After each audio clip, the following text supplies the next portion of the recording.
Well, thank you all very much for coming. It's really shocking to me that you don't have anything better to do on a Tuesday night.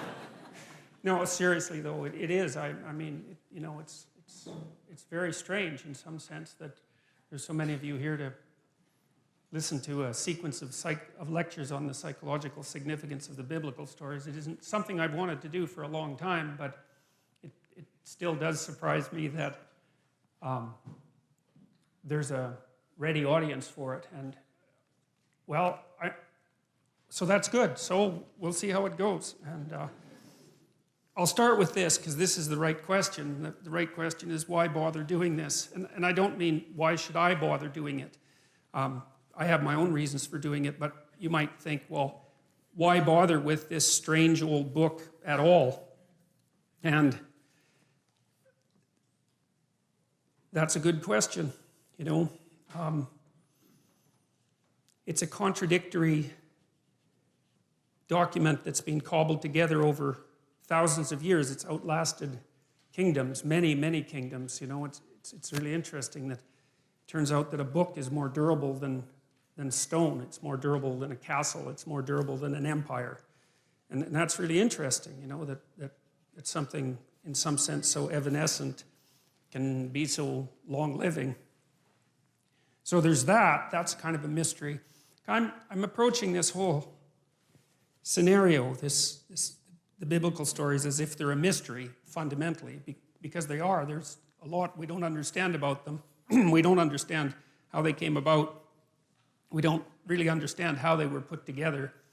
We don't understand why they had such an unbelievable impact on civilization. We don't understand how people could have believed them. We don't understand what it means that we don't believe them now, or even what it would mean if we did believe them. And then, on top of all that, there's the additional problem, which isn't specific to me, but is certainly relevant to me, that no matter how educated you are, you're not educated enough to discuss the psychological significance of the biblical stories. But I'm going to do my best, and partly because I want to learn more about them. And one of the things I've learned is that the best way to learn about something is to talk about it. And when I'm lecturing, I'm thinking, you know, I'm not trying to tell you what I know for sure to be the case, because there's lots of things I don't know for sure to be the case. I'm trying to make sense out of this, and I have been doing this for a long time. Now, you know, you may know, you may not, that I'm an admirer of Nietzsche. Nietzsche was a devastating critic of, I would say, dogmatic Christianity.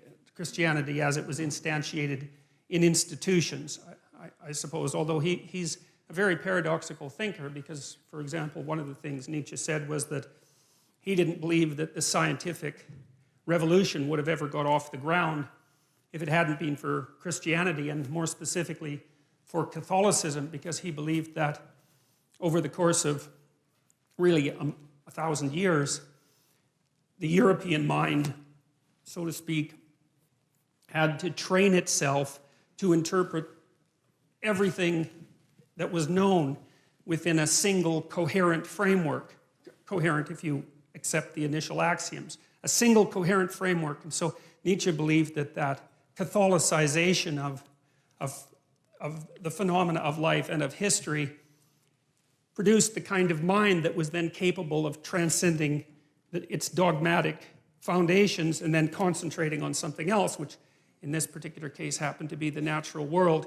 And so Nietzsche believed that in some sense Christianity died at its own hand. It had spent a very long period of time trying to attune people to the necessity of the truth, you know, absent the corruption and all of that that's always part of any human endeavor. And then the truth, the spirit of the truth that was developed by Christianity turned on the roots of Christianity, and everyone woke up and said something like, or thought something like, well, how is it that we came to believe any of this? It's like waking up one day and noting that you really don't know why you put a Christmas tree up, but you've been doing it for a long time, and that's what people do. And you know, there are reasons that Christmas trees came about, but what would you say, the ritual lasts long after the reasons have been forgotten. So now Nietzsche, although he was a critic of Christianity and also a champion of its disciplinary capacity, because you see, the other thing that Nietzsche believed was that it was not possible to be free in some sense unless you had been a slave. And by that he meant that you don't go from childhood to full-fledged adult individuality. You go from childhood to a state of discipline, which you might think is akin to slavery, to self-imposed slavery. That would be the best scenario, where you have to discipline yourself to become something specific before you might be able to reattain the generality that you had as a child. And he believed that Christianity had played that role for Western civilization.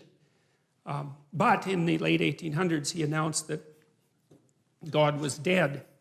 And you often hear of that as something triumphant. But for Nietzsche, it wasn't, because he was too nuanced a thinker to be that simple-minded. See, Nietzsche understood that, and this is something I'm going to try to make clear, is that there's a very large amount that we don't know about the structure of experience, that we don't know about reality, and we have our articulated representations of the world, and then you could think of outside of that, there are things we know absolutely nothing about, and there's a buffer between them, and those are things we sort of know something about, and we don't know them in an articulated way. Here's an example. Sometimes you're arguing with someone close to you, and they're in a bad mood, and they're being touchy and unreasonable, and you keep the conversation up, and maybe all of a sudden they get angry, or maybe they cry, and then when they cry, they figure out what they're angry about, and it has nothing to do with you, even though you might have been what precipitated the argument, and that's an interesting phenomenon as far as I'm concerned, because it means that people can know things at one level without being able to speak what they know at another. And so in some sense, the thoughts rise up from the body, and they do that in moods, and they do that in images, and they do that in actions. And we have all sorts of ways that we understand before we understand in a fully articulated manner. And so we have this articulated space that we can all discuss, and then outside of that, we have something that's more akin to a dream that we're embedded in, and it's an emotional dream that we're embedded in, and that's based, at least in part, on our actions, and I'll describe that later. And then outside of that is what we don't know anything about at all. And in that dream, that's where the mystics live, and that's where the artists live, and they're the mediators between the absolute unknown and the things we know for sure. And you see, what that means in some sense is what we know is established on a form of knowledge that we don't really understand, and that if those two things are out of sync, so you might say if our articulated knowledge is out of sync with our dream, then we become dissociated internally.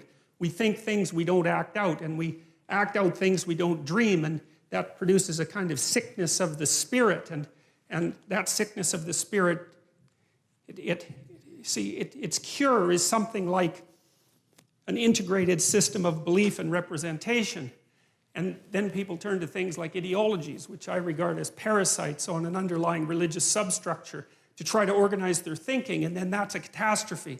And that's what Nietzsche foresaw. You see, he knew that when we knocked the slats out of the base of Western civilization by destroying this representation, this God ideal, let's say, that we would destabilize and move back and forth violently between nihilism, let's say, and the extremes of ideology. He was particularly concerned about radical left ideology, and believed and predicted this in the late 1800s, which is really an absolute intellectual tour de force of staggering magnitude.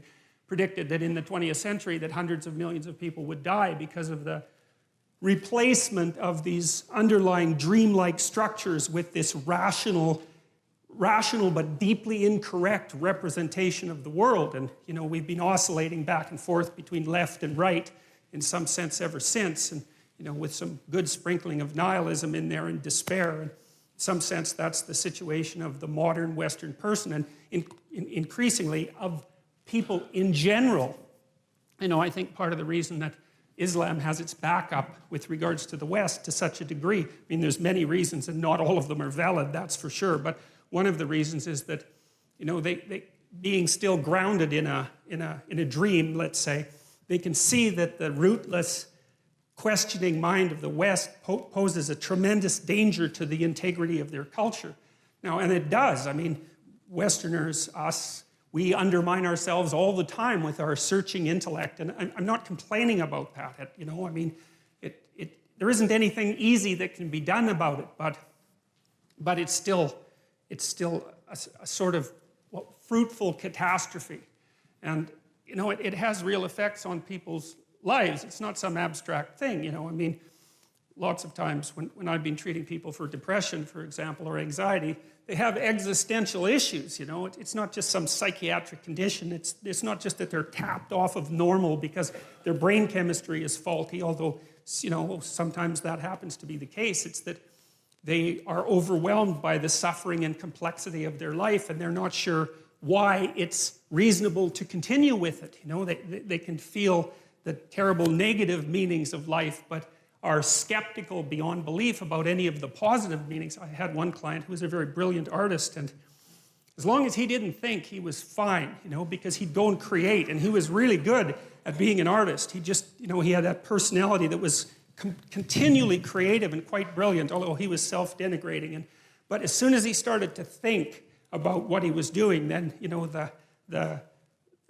it's like a drill or a saw or something like that. He'd saw the branch off that he was sitting on, because he'd start to criticize what he was doing, even the utility of it, even though it was sort of self-evidently useful. And then it would be very, very hard for him to even motivate himself to create. And he always struck me as a good example of the consequences of having your rational intellect divorced in some way from your being, divorced enough so that it actually questions the utility of your being.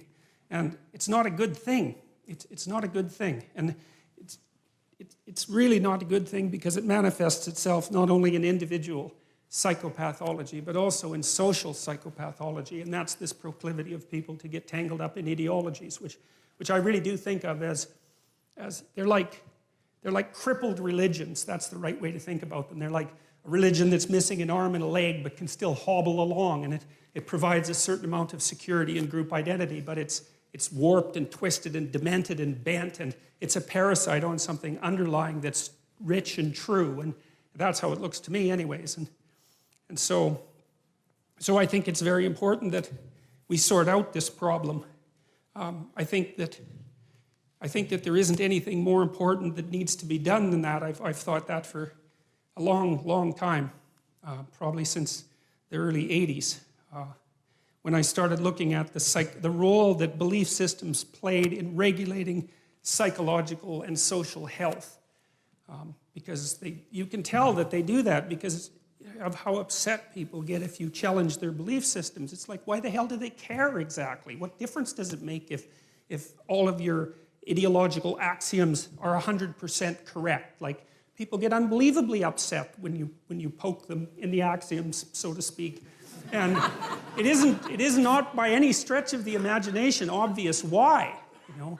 But it's like there's a fundamental truth that they're standing on. It's like they're on a raft in the middle of the ocean, and you're starting to pull out the logs, you know, and they're afraid they're going to fall in and drown.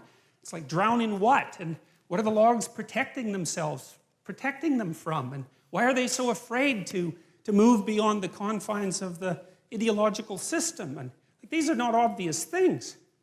So I've been trying to puzzle that out for a very long time, and I've done some lectures about that are on YouTube. Most of you know that. And some of what I'm going to talk about in this series you'll have heard if you've listened to the YouTube videos. But, you know, I'm trying to hit it from different angles. And so Nietzsche's idea was that human beings were going to have to create their own values, essentially. Now, he understood that we had bodies and that we had motivations and emotions. Like, he was a romantic thinker in some sense, but way ahead of his time, because he knew that our capacity to think wasn't some free-floating soul, but was embedded in our physiology, constrained by our emotions, shaped by our motivations, shaped by our body. He understood that, but he still believed that the only possible way out of the problem would be for human beings themselves to become something akin to God and to create their own values. And he thought that he talked about the person who could create their own values as the overman or the superman, and that was one of the parts of Nietzschean philosophy that the Nazis, I would say, took out of context and used to fuel their, superior man ideology. So, and we know what happened with that. That didn't seem to turn out very well, that's for sure. And see, I also spent a lot of time reading Carl Jung, and it was through Jung and also Jean Piaget, who's a developmental psychologist, that I started to understand that our articulated systems of thought are embedded in something like a dream, and that dream is informed in a complex way by the way we act. So, we act out things we don't understand all the time. And if that wasn't the case, then we wouldn't need a psychology or a sociology or an anthropology or any of that, because we would be completely transparent to ourselves. And we're clearly not. So we're much more complicated than we understand, which means that the way that we behave contains way more information than we know. And part of the dream that surrounds our articulated knowledge has been extracted as a consequence of us watching each other behave and telling stories about it for thousands and thousands and thousands of years, extracting out patterns of behavior that characterize humanity and trying to represent them partly through imitation, but also through drama and mythology and literature and art and all of that, to represent what we're like so that we can understand what we're like. And that process of understanding is what I see unfolding, at least in part, in the biblical stories. And it's halting and partial and awkward and contradictory and all of that, which is one of the things that makes the book so complex. But I see in it the struggle of humanity to rise above its animal forebears, say, and to become conscious of what it means to be human. And that's a very difficult thing, because we don't know who we are, what we are, where we came from, or any of those things. And, the life is an unbroken chain going back 3.5 billion years. It's an absolutely unbelievable thing. Every single one of your ancestors reproduced successfully for 3.5 billion years. It's absolutely unbelievable. We rose out of the dirt and the muck, and here we are, conscious but not knowing, and we're trying to figure out who we are. And a story that we've been telling, or a set of stories that we've been telling for 3,000 years, seems to me to have something to offer. And so when I look at the stories in the Bible, I do it, I would say, in some sense, with a beginner's mind. It's a mystery, this book, how the hell it was made, why we preserved it, how it happened to motivate an entire culture for 2,000 years and to transform the world. Like, what's going on? How did that happen?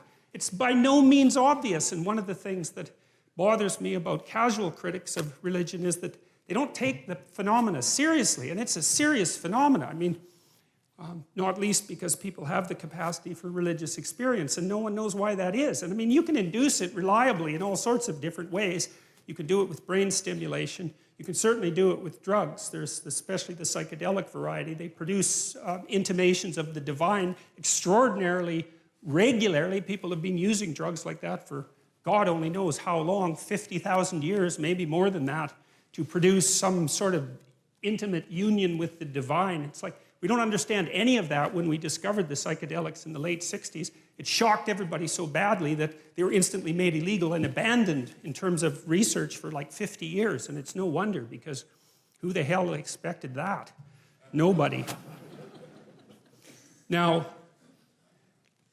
Jung was a student of Nietzsche's, you see, and he was also, I would say, a very astute critic of Nietzsche. He was educated by Freud. And Freud, I suppose, in some sense, started to collate the information that we had pertaining to the notion that people lived inside a dream. It was Freud who really popularized the idea of the unconscious mind. And we take this for granted to such a degree today that we don't understand how revolutionary the idea was. Like what's happened with Freud is that we've taken all the marrow out of his bones, so to speak, and left the husk behind. And now when we think about Freud, we just think about the husk, because that's everything that's been discarded. But so much of what he discovered is part of our popular conception now, including the idea that your perceptions and your actions and your thoughts are all, informed and shaped by unconscious motivations that are not part of your voluntary control. And that's a very, very strange thing. It's one of the most unsettling things about the psychoanalytic theories, because the psychoanalytic theories are something like, you're a loose collection of living sub-personalities, each with its own set of motivations and perceptions and emotions and rationales, all of that. And you have limited control over that. So you're like a plurality of internal personalities that's loosely linked into a unity. You know that because you can't control yourself very well, which is one of Jung's objections to Nietzsche's idea that we could create our own values. See, Jung didn't believe that, especially not after interacting with Freud, because he saw that human beings were affected by things that were deeply, deeply affected by things that were beyond their conscious control. And no one really knows how to conceptualize those things. You know, the cognitive psychologists think about them in some sense as computational machines. And the ancient people, I think, thought of them as gods, although it's more complex than that. Like rage would be a god. Mars, the god of rage, that's the thing that possesses you when you're angry. You know, it has a viewpoint and it says what it wants to say, and that might have very little to do with what you want to say when you're being sensible. And it doesn't just inhabit you, it inhabits everyone, and it lives forever, and it even inhabits animals. And so it's this transcendent psychological entity that inhabits the body politic like a thought inhabits the brain. That's one way of thinking about it. It's a very strange way of thinking, but it certainly has its merits. And those things, well, in some sense, those are deities, although it's not that simple. And so Jung got very interested in dreams and started to understand the relationship between dreams and myths, because he would see in his clients' dreams echoes of stories that he knew because he was deeply read in mythology. And then he started to believe that the dream was the birthplace of the myth, and that there was a continual interaction between the two processes, the dream and the story, and storytelling. And, well, you know, you tend to tell your dreams as stories when you remember them. And some people remember dreams all the time, like 2 or 3 a night. I've had clients like that, and they often have archetypal dreams that have very clear mythological structures. I think that's more the case with people who are creative, by the way, especially if they're a bit unstable at the time, because the dream tends to occupy the space of uncertainty and to concentrate on fleshing out the unknown reality before you get a real grip on it. So it's like the dream is the birthplace of thinking. That's a good way of thinking about it. And so because it's the birthplace of thinking, it's not that clear. It's doing its best to formulate something. That was Jung's notion, as opposed to Freud, who believed that there were sensors, internal sensors, that were hiding the dream's true message. That's not what Jung believed. He believed the dream was doing its best to express a reality that was still outside of fully articulated conscious comprehension. It was, because you think, look, a thought appears in your head, right? That's obvious. Bang, it's nothing you ever ask about. But what the hell does that mean? A thought appears in your head. What kind of ridiculous explanation is that? You know, it just doesn't help with anything. Where does it come from? Well, nowhere. It just appears in my head. Okay, well, that's not a very sophisticated explanation, as it turns out, you know? And so you might think that those thoughts that you think, well, where do they come from? Well, they're often someone else's thoughts, right? Someone long dead, that might be part of it, just like the words you use to think are utterances of people who've been long dead. And so you're informed by the spirit of your ancestors. That's one way of looking at it. And your motivations speak to you, and your emotions speak to you, and your body speaks to you. And it all does all that, at least in part, through the dream. And the dream is the birthplace of the fully articulated idea. They don't just come from nowhere fully fledged, right? They have a developmental origin, and God only knows how lengthy that origin is. Even to say something like, I am conscious, you know, that's taken... Chimpanzees don't say that. You know, it's been 7 million years since we broke from chimpanzees, something like that, from the common ancestor. You know, they have no articulated knowledge at all. They have very little self-representation in some sense, and very little self-consciousness. And that's not the case with us at all. And we had to painstakingly figure all of this out during that, you know, 7 million year voyage. And I think some of that's represented and captured in some sense in these ancient stories, which I believe were part of, especially the oldest stories in Genesis, which is the stories we're going to start with, that some of the archaic nature of the human being is encapsulated in those stories, and it's very, very instructive as far as I can tell. I can give you just a quick example. You know, there's an idea of sacrifice in the Old Testament, And it's pretty barbaric, you know. I mean, the story of Abraham and Isaac is a good example of that, because Abraham is called on to actually sacrifice his own son, which doesn't really seem like something that a reasonable God would ask you to do, right? And the God in the Old Testament is frequently cruel and arbitrary and demanding and paradoxical, and which is one of the things that really gives the book life, because it wasn't edited by a committee, you know, a committee that was concerned with not offending anyone, that's for sure.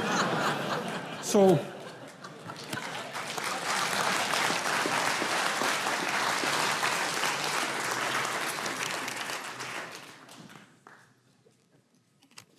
Jung believed that the dream was the birthplace of thought. And I've been extending that idea, because one of the things I wondered about deeply was, you know, you have a dream and then someone interprets it. And you can argue about whether or not an interpretation is valid, just like you can argue about whether your interpretation of a novel or movie is valid, right? It's a very difficult thing to determine with any degree of accuracy, which accounts in part for the postmodern critique. But my observation has been that people will present a dream, and sometimes we can extract out real useful information from it that the person didn't appear to know. You know, and they get a flash of insight, and to me that's a marker that we've stumbled on something that unites part of that person that wasn't united before. It pulls things together, which is often what a good story will do, or sometimes a good theory. You know, things snap together for you, and there's a little light goes on, and that's one of the markers that I've used for accuracy in dreams. And I know in my own family, when I was first married, you know, I'd have fights with my wife, arguments about this and that. And I'm fairly hot-headed, and so I'd get all puffed up and, you know, agitated about whatever we were arguing about, and she'd go to sleep, which was really annoying, you know, so annoying. Because I couldn't sleep, right? I was like chewing off my fingernails, and she'd be like sleeping peacefully beside me. It's like maddening. So, but often she'd have a dream, you know, and then the next morning she'd discuss it with me, and then we could unravel what was at the bottom of our argument. And that was unbelievably useful, even though it was extraordinarily aggravating. So, you know, I was convinced by Jung. It looked to me like his ideas about the relationship between dreams and mythology and drama and literature made sense to me, and the relationship between that and art. I know this native carver, he's a Kwakwaka'wakw guy. He's carved a bunch of wooden sculptures, totem poles, and masks that I have in my house. And he's a very interesting person, not literate, not particularly literate, and really still steeped in this ancient 13,000-year-old tradition. He's an original language speaker. And the fact that he isn't literate has sort of left him with the mind of someone who's pre-literate. And pre-literate people aren't stupid, they're just not literate, so their brains are organized differently in many ways. And I've asked him about his intuition for his carvings, and he's told me that he dreams, like you've seen the Haida masks, you know what they look like. Well, his people are closely related to the Haida, so it's the same kind of style. He said he dreams in those animals and can remember his dreams, and he also talks to his grandparents who taught him how to carve in his dreams. Quite often, if he runs into a problem with carving, his grandparents will come and he'll talk to them, but he sees the creatures that he's going to carve living in an animated sense in his imagination. And I mean, it's not that difficult. First of all, I have no reason to disbelieve him. He's a very, very straightforward person, and he doesn't have the motivation or the guile, I would say, in some sense, to invent a story like that. There's just no reason he would possibly do it. I don't think he's told that many people about it. He thinks it's kind of crazy, you know. He said when he was a kid, he thought he was insane because he'd had those dreams all the time about these creatures and so forth. And so it wasn't something he was trumpeting. But I found it fascinating because I can see in him part of the manifestation of this unbroken tradition. We have no idea how traditions like that are really passed along for thousands and thousands of years, right? Part of it's oral and memory, part of it's acted out and dramatized, and then part of it's going to be imaginative. And people who aren't literate, they store information quite differently than we do. We don't remember anything. It's all written down in books, right?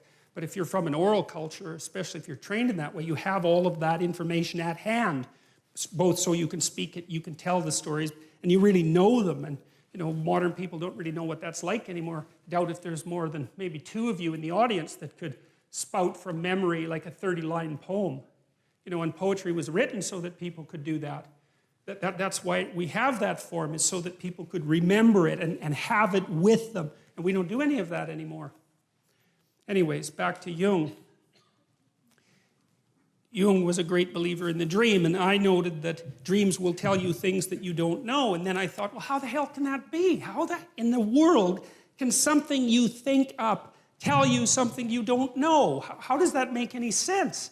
First of all, why don't you understand it? Why does it have to come forth in the form of the dream? It's like there's something going on inside you that you don't control, right? The dream happens to you just like life happens to you. I mean, there is the odd lucid dreamer who can, apply a certain amount of conscious control, but most of the time you're laying there asleep and this crazy, complicated world manifests itself inside you, and you don't know how. You can't do it when you're awake, and you don't know what it means. It's like, what the hell's going on? And that's one of the things that's so damn frightening about the psychoanalysts, because you get this both from Freud and Jung, you really start to understand that there are things inside you that are happening that control you instead of the other way around.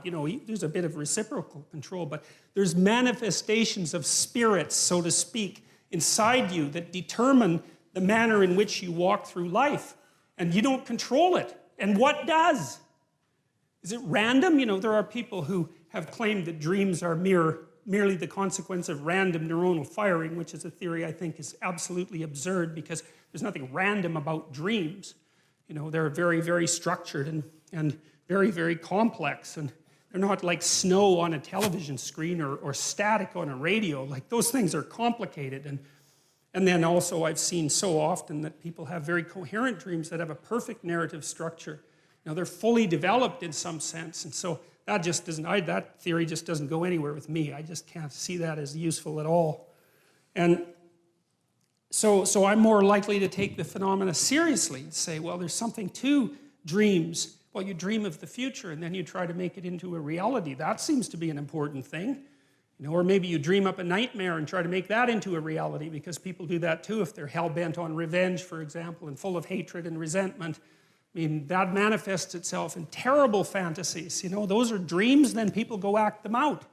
These things are powerful, and whole nations can get caught up in collective dreams. That's what happened to the Nazis. That's what happened to Nazi Germany in the 1930s. It was absolutely remarkable, amazing, horrific, destructive spectacle. And the same thing happened in the Soviet Union. The same thing happened in China.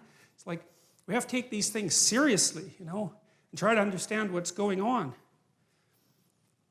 So Jung believed that the dream could contain more information than was yet articulated. You think artists do the same thing, like people go to museums and they look at paintings, Renaissance paintings or modern paintings, and they don't exactly know why they're there. I was in this room in New York.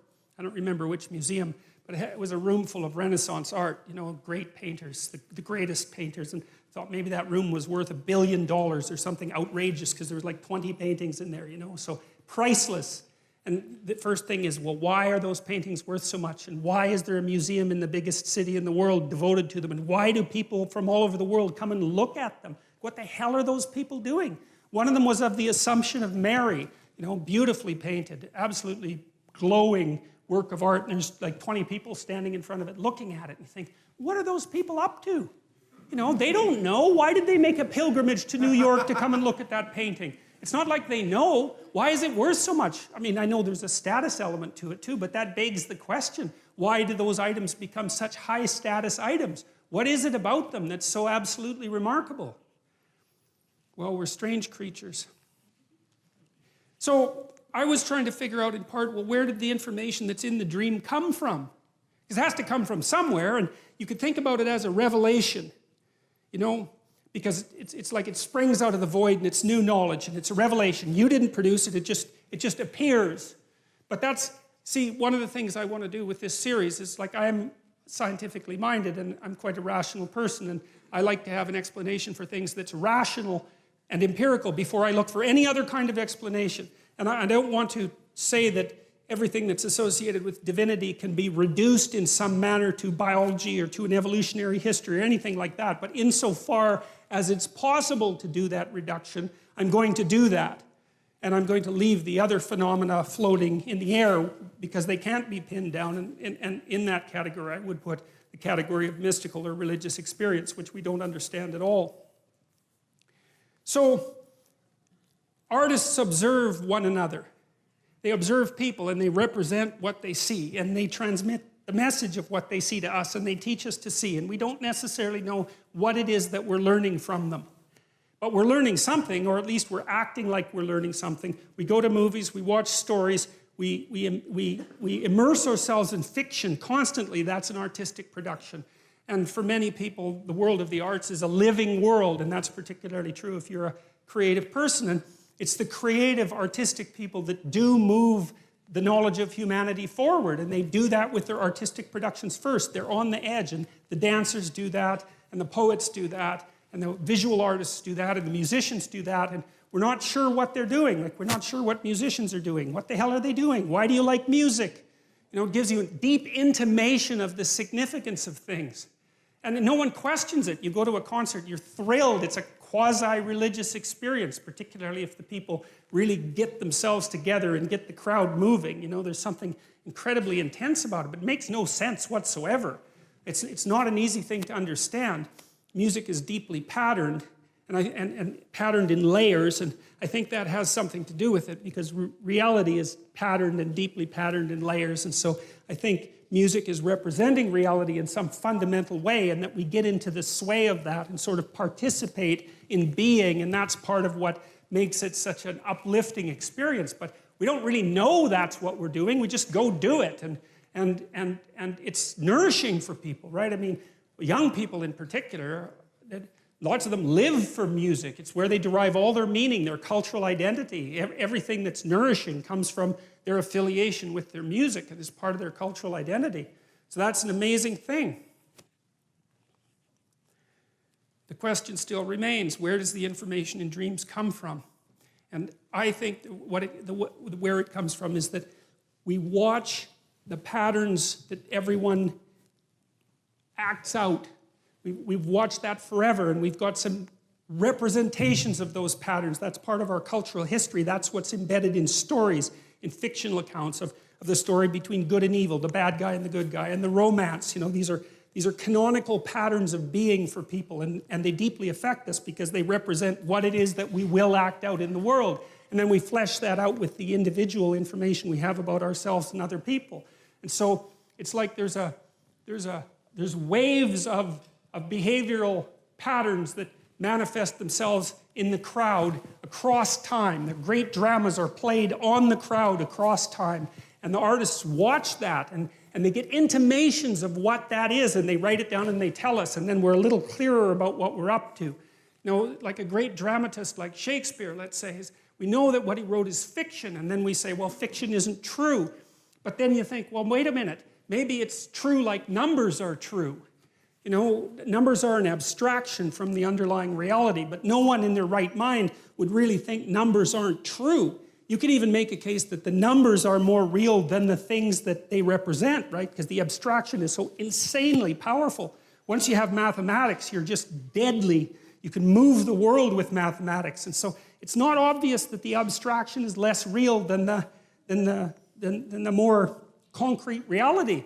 And you take a work of fiction like Hamlet, and you think, well, is that, it's not true because it's fiction. But then you think, wait a minute, what kind of explanation is that? Like, maybe it's more true than nonfiction, because it takes the story that needs to be told about you, and the story that needs to be told about you, and you, and you, and you, and abstracts that out and says, look, here's something that's a key part of the human experience as such, right? So it's an abstraction from this underlying noisy substrate, and people are affected by it because they see that the thing that's represented is part of the pattern of their being. That's the right way to think about it. And then with these old stories, these ancient stories, it seems to me like that process has been occurring for thousands of years. It's like we watched ourselves and we extracted out some stories. We imitated each other and we represented that in drama, and then we distilled the drama and we got a representation of the distillation, and then we did it again. And at the end of that process that took God only knows how long,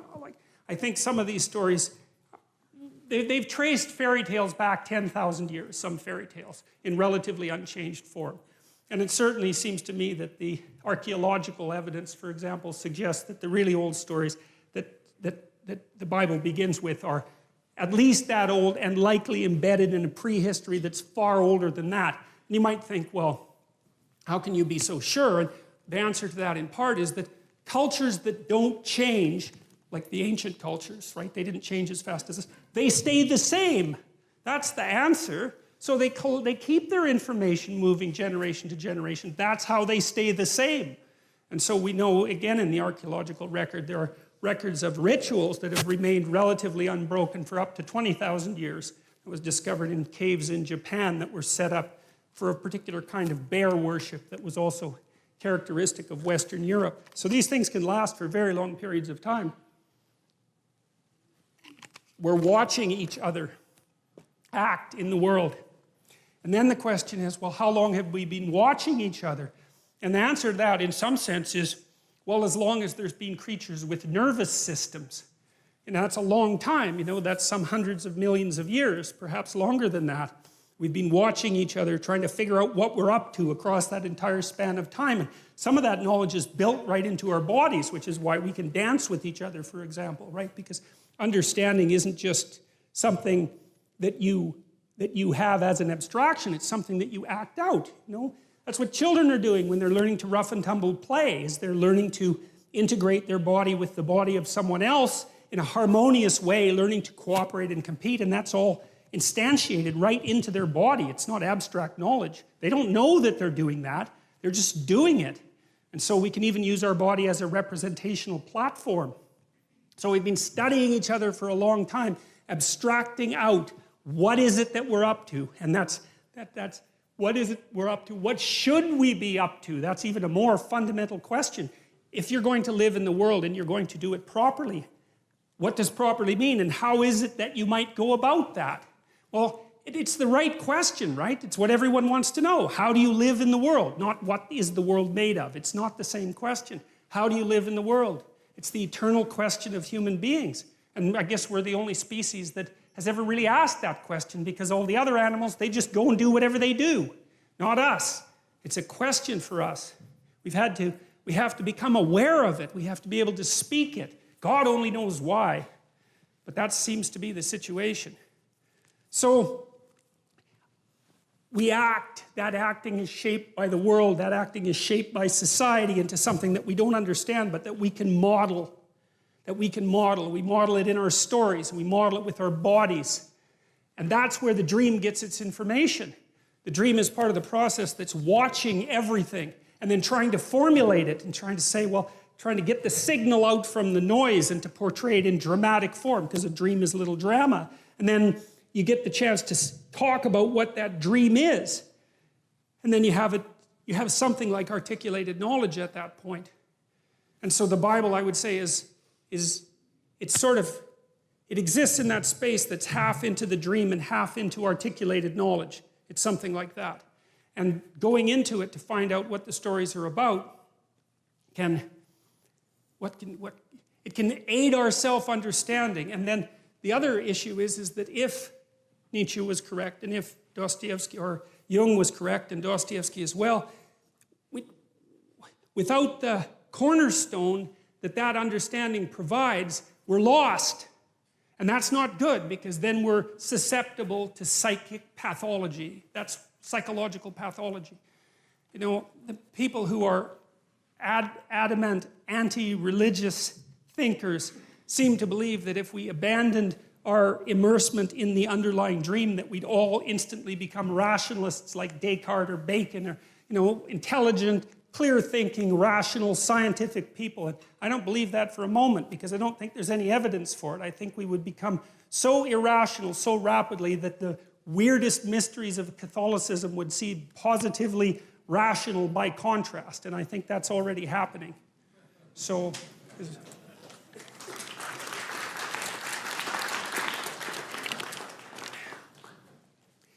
Okay.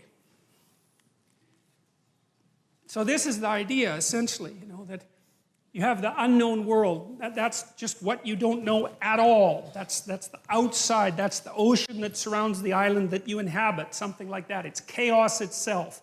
And then you act in that world, and you act in ways you don't understand. There's more to your actions than you can understand. One of the things Jung said, I loved this when I first understood it, he said, everybody acts out a myth, but very few people know what their myth is. And you should know what your myth is because it might be a tragedy. And maybe you don't want it to be. And that's really worth thinking about because you have a pattern of behavior that characterizes you, and God only knows where you got it. Partly it's biological, partly it's from your parents, it's your unconscious assumptions, it's the way the philosophy of your society has shaped you, and it's aiming you somewhere. Well, is it aiming you somewhere you want to go? That's a good question. That's part of self-realization, We know we don't understand our actions. That's almost every argument you have with someone is about that. It's like, well, why did you do that? You come up with some half-baked reasons why you did it. You're flailing around in the darkness, you try to give an account for yourself, but you can only do it partially. It's very, very difficult because you're a complicated animal with the beginnings of an articulated mind, something like that, and you're just way more than you can handle. And all right, so you act things out, right? You act things out. And that's a kind of competence. And then you imagine what you act out, and you imagine what everyone else acts out. And so there's a tremendous amount of information in your action. And then that information is translated up into the dream and into art, into mythology and literature. And there's a tremendous amount of information in that. And then some of that is translated into articulated thought. And I'll give you a quick example of something like that. I think this is partly what happens in Exodus when Moses comes up with the law.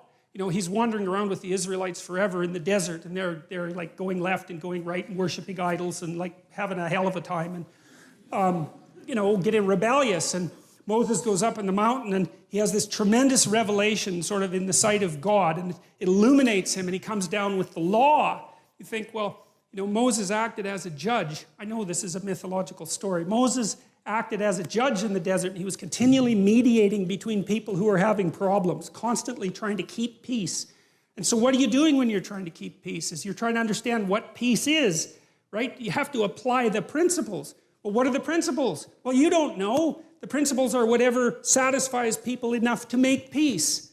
And maybe you do that 10,000 times, and then you get some sense of, oh, here's the principles that bring peace. And then one day it blasts into your consciousness like a revelation. Here's the rules that we're already acting out. Well, that's the 10 Commandments. They're there to begin with. And Moses comes forward and says, look, this is already basically what we're doing, but now it's codified, right? And that's all a historical process that's condensed into a single story, but obviously that happened because we have written law. Right? And that emerged in good legal systems. That emerges from the bottom up. That's English common law is exactly like that.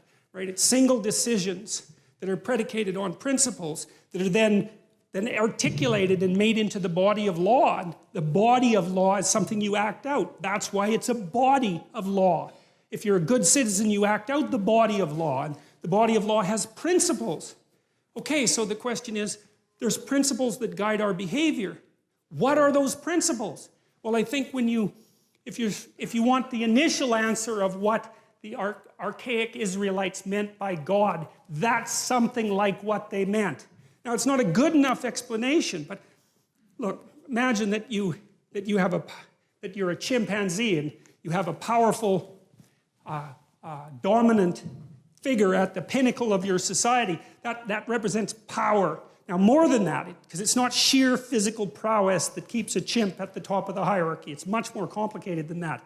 But you could say, well, there's a principle that the dominant person manifests. And then you might say, well, that principle shines forth even more brightly if you know 10 people who are dominant, powerful. Then you can extract out what dominance means from that. You can extract out what power means from that. And then you can divorce the concept from the people. And we had to do that at some point because we can say power in a human context and we can imagine what that means, but it's divorced from any specific manifestation of power. Well, how the hell did we do that? That's so complicated. If you're a chimp, the power is in another chimp. It's not some damn abstraction. Well, so the question is, think about it. We're in these hierarchies, many of them across centuries. We're trying to figure out what the guiding principle is. We're trying to extract out the core of the guiding principle. And we turn that into a representation of a pattern of being. Well, it's something like that. That's God. It's an abstracted ideal. And it's put in personified form. It manifests itself in personified form, but that's okay, because what we're trying to get at is in some sense, the essence of what it means to be a properly functioning and properly social and properly competent individual. We're trying to figure out what that means. You need an embodiment, you need an ideal that's abstracted that you could act out that would enable you to understand what that means. And that's what we've been driving at. So that's the first hypothesis in some sense. I'm going to go over some of the attributes of this abstracted ideal that we formalized as God. But that's the first sort of hypothesis, is that a philosophical or moral ideal manifests itself first as a concrete pattern of behavior that's characteristic of a single individual. And then it's a set of individuals. And then it's an abstraction from that set. And then you have the abstraction. It's so important. So here's a political implication, for example.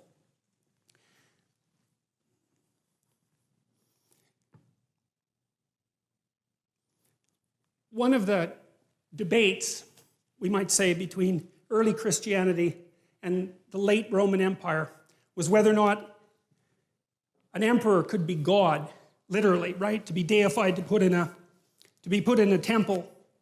And you can see why that might happen, because that's someone at the pinnacle of a very steep hierarchy who has a tremendous amount of power and influence.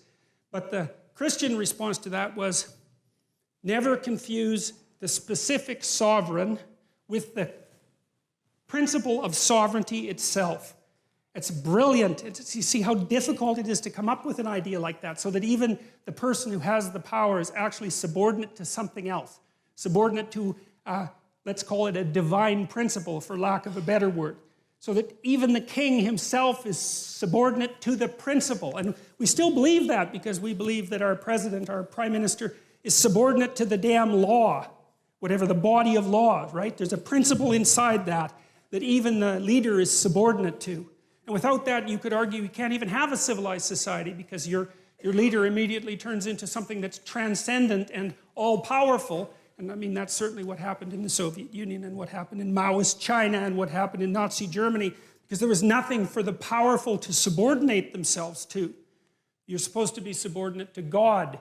So what does that mean? Well, we're going to tear that idea apart, but partly what it means is that you're subordinate, even if you're sovereign, to the principle of sovereignty itself.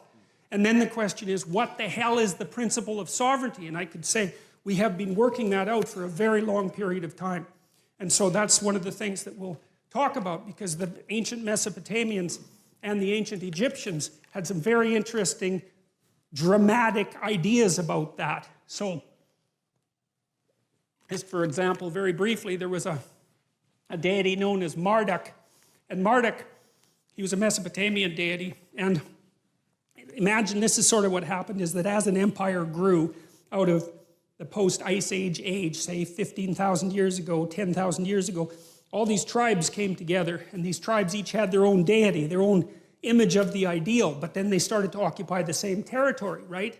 And so then one tribe had God A and one tribe had God B, and one could wipe the other one out, and then it would just be God A who wins, but that's not so good, because, well, maybe you want to trade with those people, or maybe you don't want to lose half your population in a war, something like that. So then you have to have an argument about whose God is going to take priority, which ideal is going to take priority. And what seems to happen is that's represented in mythology as a battle of the gods in sort of celestial space, but from a practical perspective, it's more like an ongoing dialogue. You believe this, I believe this. You believe that, I believe this. How are we going to meld that together?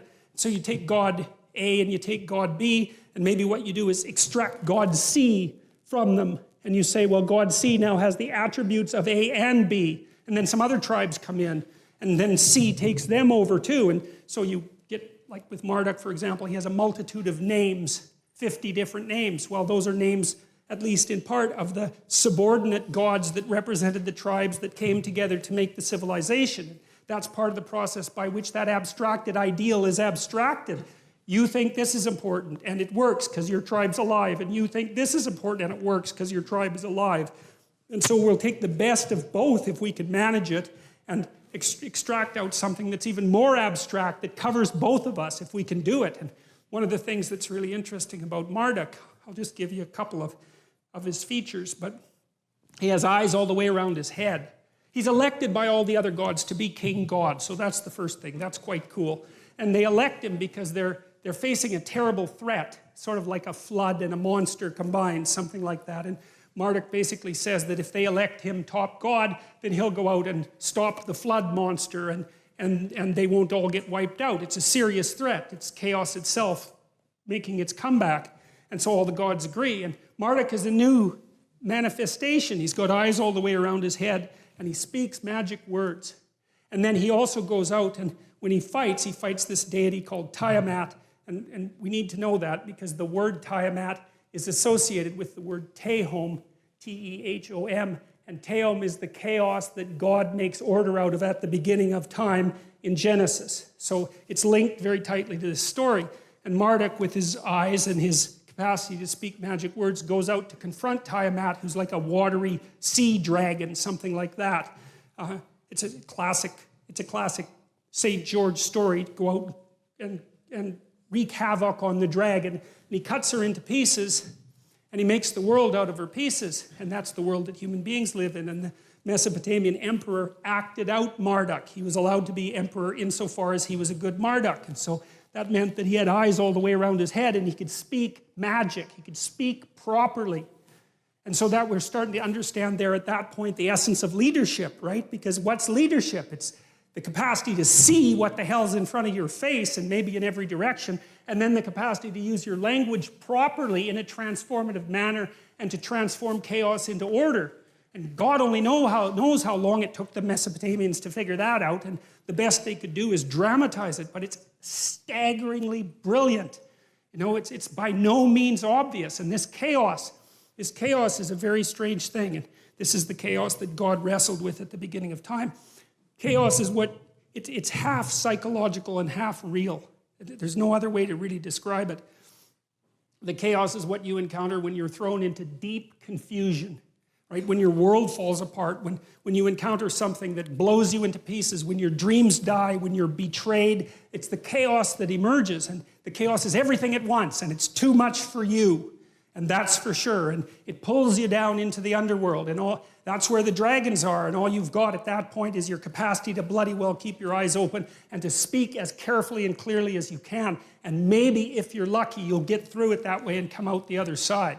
And it's taken people a very long time to figure that out. And it looks to me like the idea is erected on the platform of our ancient ancestors, maybe tens of millions of years ago, because we seem to represent that which disturbs us deeply, using the same system that we use to represent like serpentile or other carnivorous predators. And we're biological creatures, right? So when we've formulated our capacity to abstract, our strange capacity to abstract and use language, we still have all those underlying systems that were there when we were only animals. And we have to use those systems there. They're part of the emotional and motivational architecture of our thinking. And part of the reason we can demonize our enemies who upset our axioms is because we perceive them as if they're carnivorous predators. We do it with the same system. And that's chaos itself, the thing that always threatens us, right? The snakes that came to the trees when we lived in them like 60 million years ago. It's the same damn systems. So the Marduk story is partly the story of using attention and language to confront those things that most threaten us. And some of those things are real world threats, but some of them are psychological threats, which are just as profound but far more abstract. But we use the same systems to represent them. It's why you freeze if you're frightened, right? You're a prey animal. You're like a rabbit. You've seen something that's going to eat you. You freeze. And that way you're paralyzed. You're turned to stone, which is what you do when you see a Medusa with a head full of snakes, right? You're turned to stone. You're paralyzed. And the reason you do that is because you're using the predator detection system to protect yourself. Your heart rate goes way up, and you get ready to move. Things that upset us rely on that system. And then the story, the Marduk story, for example, is the idea that if there are things that upset you, chaotic, terrible, serpentine, monstrous, underworld things that threaten you, the best thing to do is to open your eyes and get your speech organized and go out and confront the thing and make the world out of it. And it's staggering. When I read that story and started to understand it, it just blew me away that it's such a profound idea. And we know it's true, too, because we know in psychotherapy, for example, that you're much better off to confront your fears head on than you are to wait and let them find you. And so partly what you do if you're a psychotherapist is you help people break their fears into little pieces, the things that upset them, and then to encounter them one by one and master them. And so you're teaching this process of eternal mastery over the strange and chaotic world. And that all of that makes up some of the background. We haven't even got to the first sentence of the biblical stories yet.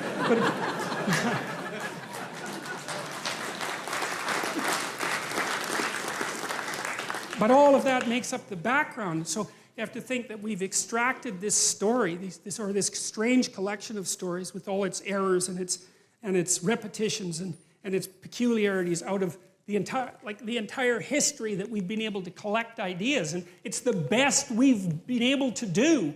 And I know there are other religious traditions. I'm not concerned about that at the moment because we can use this as an example, but it's the best we've been able to do. And what I'm hoping is that we can return to the stories in some sense with an open mind and see if there's something there that we actually need. And I hope that that will be the case. And as I said, I'll approach it as rationally as I possibly can. So, well, this is the idea to begin with, is we have the unknown as such, and then we act in it, like animals act. They act first. They don't think, they don't imagine, they act. And that's where we started. We started by acting. And then we started to be able to represent how we acted. And then we started to talk about how we represented how we acted. And that enabled us to tell stories, because that is what a story is. It's to tell about how you represent how you act. And so you know that, because if you read a book, what happens? You read the book and images come to mind of the people in the book behaving, right? It's one step from acting it out. You don't act it out because you can abstract. You can represent action without having to act it out. It's an amazing thing, and that's part of the development of the prefrontal cortex. It's part of the capacity for human abstract thought, is that you can pull the behavior, the representation of the behavior, away from the behavior and manipulate the representation before you enact it. That's why you think, is so that you can generate a pattern of action and test it out in a fictional world before you embody it and die because you're foolish, right? You let the representation die, not you, and that's why you think. And so that's partly what we're trying to do with these stories. What do I hope to accomplish? I hope to end this 12-lecture series knowing more than I did when I started. That's my goal, because I said that, I'm not telling you what I know. I'm trying to figure things out, and this is part of the process by which I'm doing that. And so I'm doing my best to think on my feet. I come prepared, but I'm trying to stay on the edge of my capacity to generate knowledge and to make this continually clearer and to get to the bottom of things. And so I'm hoping that that's what I want to accomplish. And it seems like people are interested in that. So then we're going to try to accomplish that together. And so that's the plan. And the idea is to see if there's something at the bottom of this amazing civilization that we've managed to construct that I think is in peril for a variety of reasons. And maybe if we understand it a little bit better, we won't be so prone just to throw the damn thing away, which I think would be a big mistake. And to throw it away because of resentment and hatred and bitterness and historical ignorance and jealousy and the desire for destruction and all of that. It's like, I don't want to go there. It's a bad idea to go there, and we need to be grounded better. And so, hopefully, we'll see how this works. All right, so how do I approach this?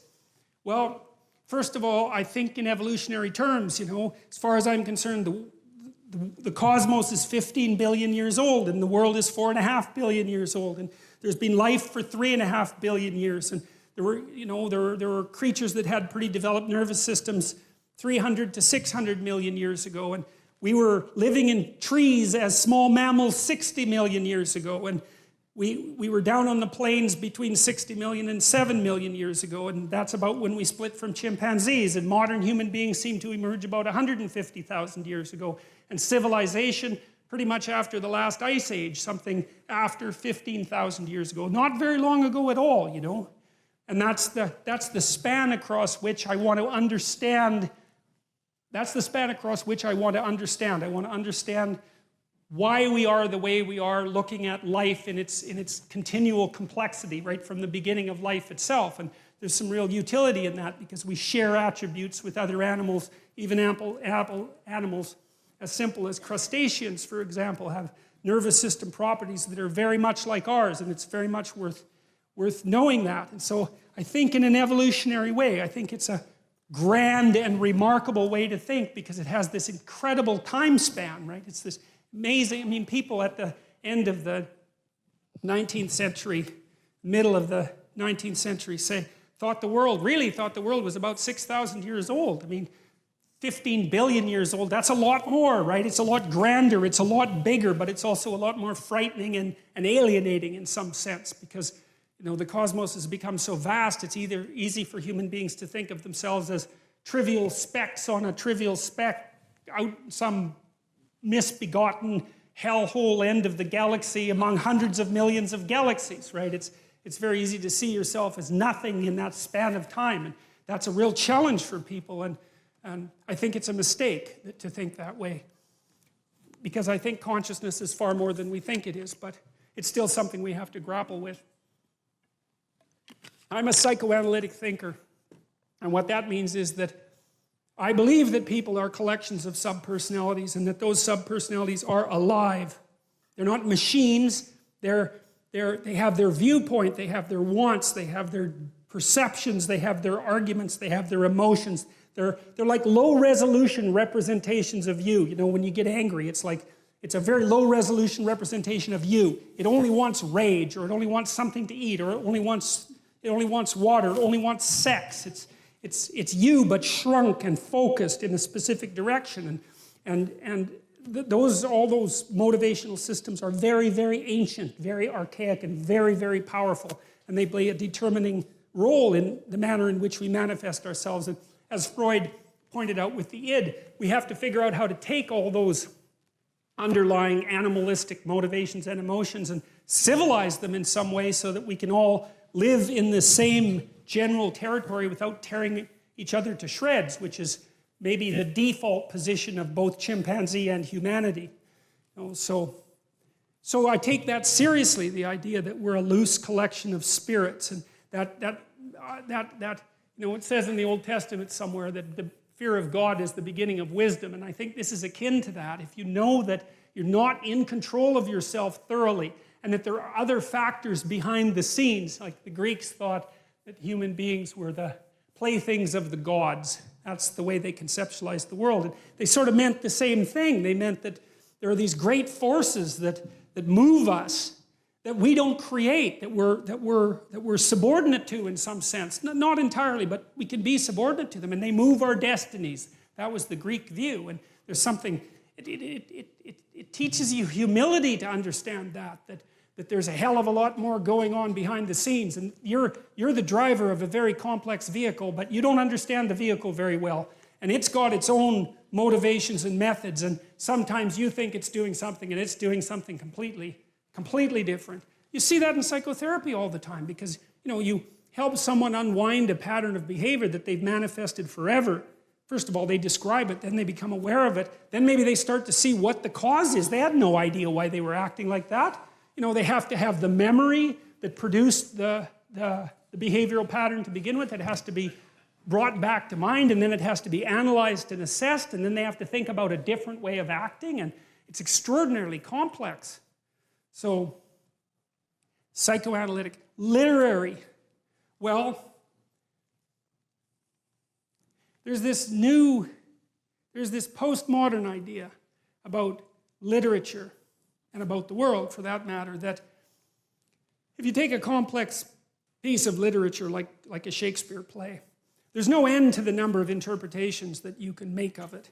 You know, you can interpret each word, you can interpret each phrase, each sentence, each paragraph, you can interpret the entire play. The way you interpret it depends on how many other books you've read, depends on your orientation in the world. It depends on a very, very large number of things, how cultured you are or how much culture you lack.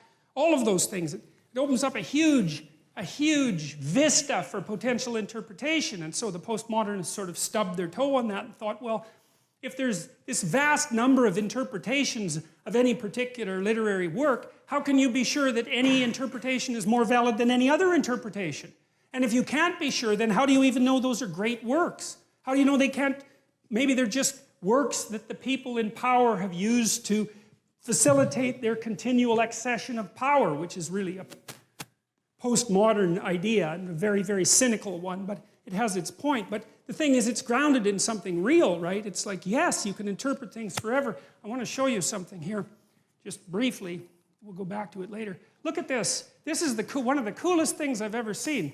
So, at the bottom here, every single one of those lines is a biblical verse, okay? Now, the length of the line is proportionate to how many times that verse is referred to in some way by some other verse. So you say, well, this is the first hyperlinked book, right? I'm dead serious about that. You can't click and get the hyperlinks, obviously, but it's a thoroughly hyperlinked book, and it's because, well, the people who worked on these stories that are hypothetically at the end, right, which is, the end can't affect the beginning. That's the rule of time, right? What happens now can't affect what happened to you 10 years ago, even though it actually can, but whatever. Well, you reinterpret things, right, and then they're not the same, but whatever, we won't get into that. But technically speaking, the present cannot affect the past, but if we're looking at a piece of literature, that's not right, because when you write the end, you know what was at the beginning, and when you write the beginning, or edit it, you know what's at the end. And so you can weave the whole thing together. And there's 65,000 cross-references, and that's what this map shows. And so that's a great visual representation of the book. And then you can see, well, why is it deep? Why is the book deep? Well, just imagine how many pathways you could take through that, right? I mean, you just journey through that forever. You'd never, ever get to the end of it.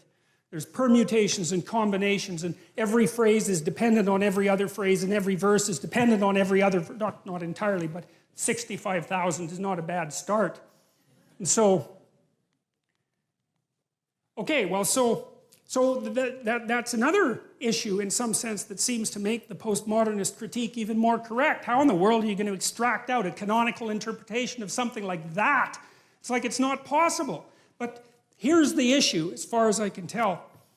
So the postmodernists extended that critique to the world. They said, look, well, a text is complicated enough. You can't extract out a canonical interpretation. What about the world? The world's way more complicated than a text, and so there's an infinite number of ways that you can look at the world. And so how do we know that any one way is better than any other way? And that's a good question. Now, the postmodern answer was we can't. And that's not a good answer, because you drown in chaos under those circumstances, right? You can't make sense of anything. And that's not good, because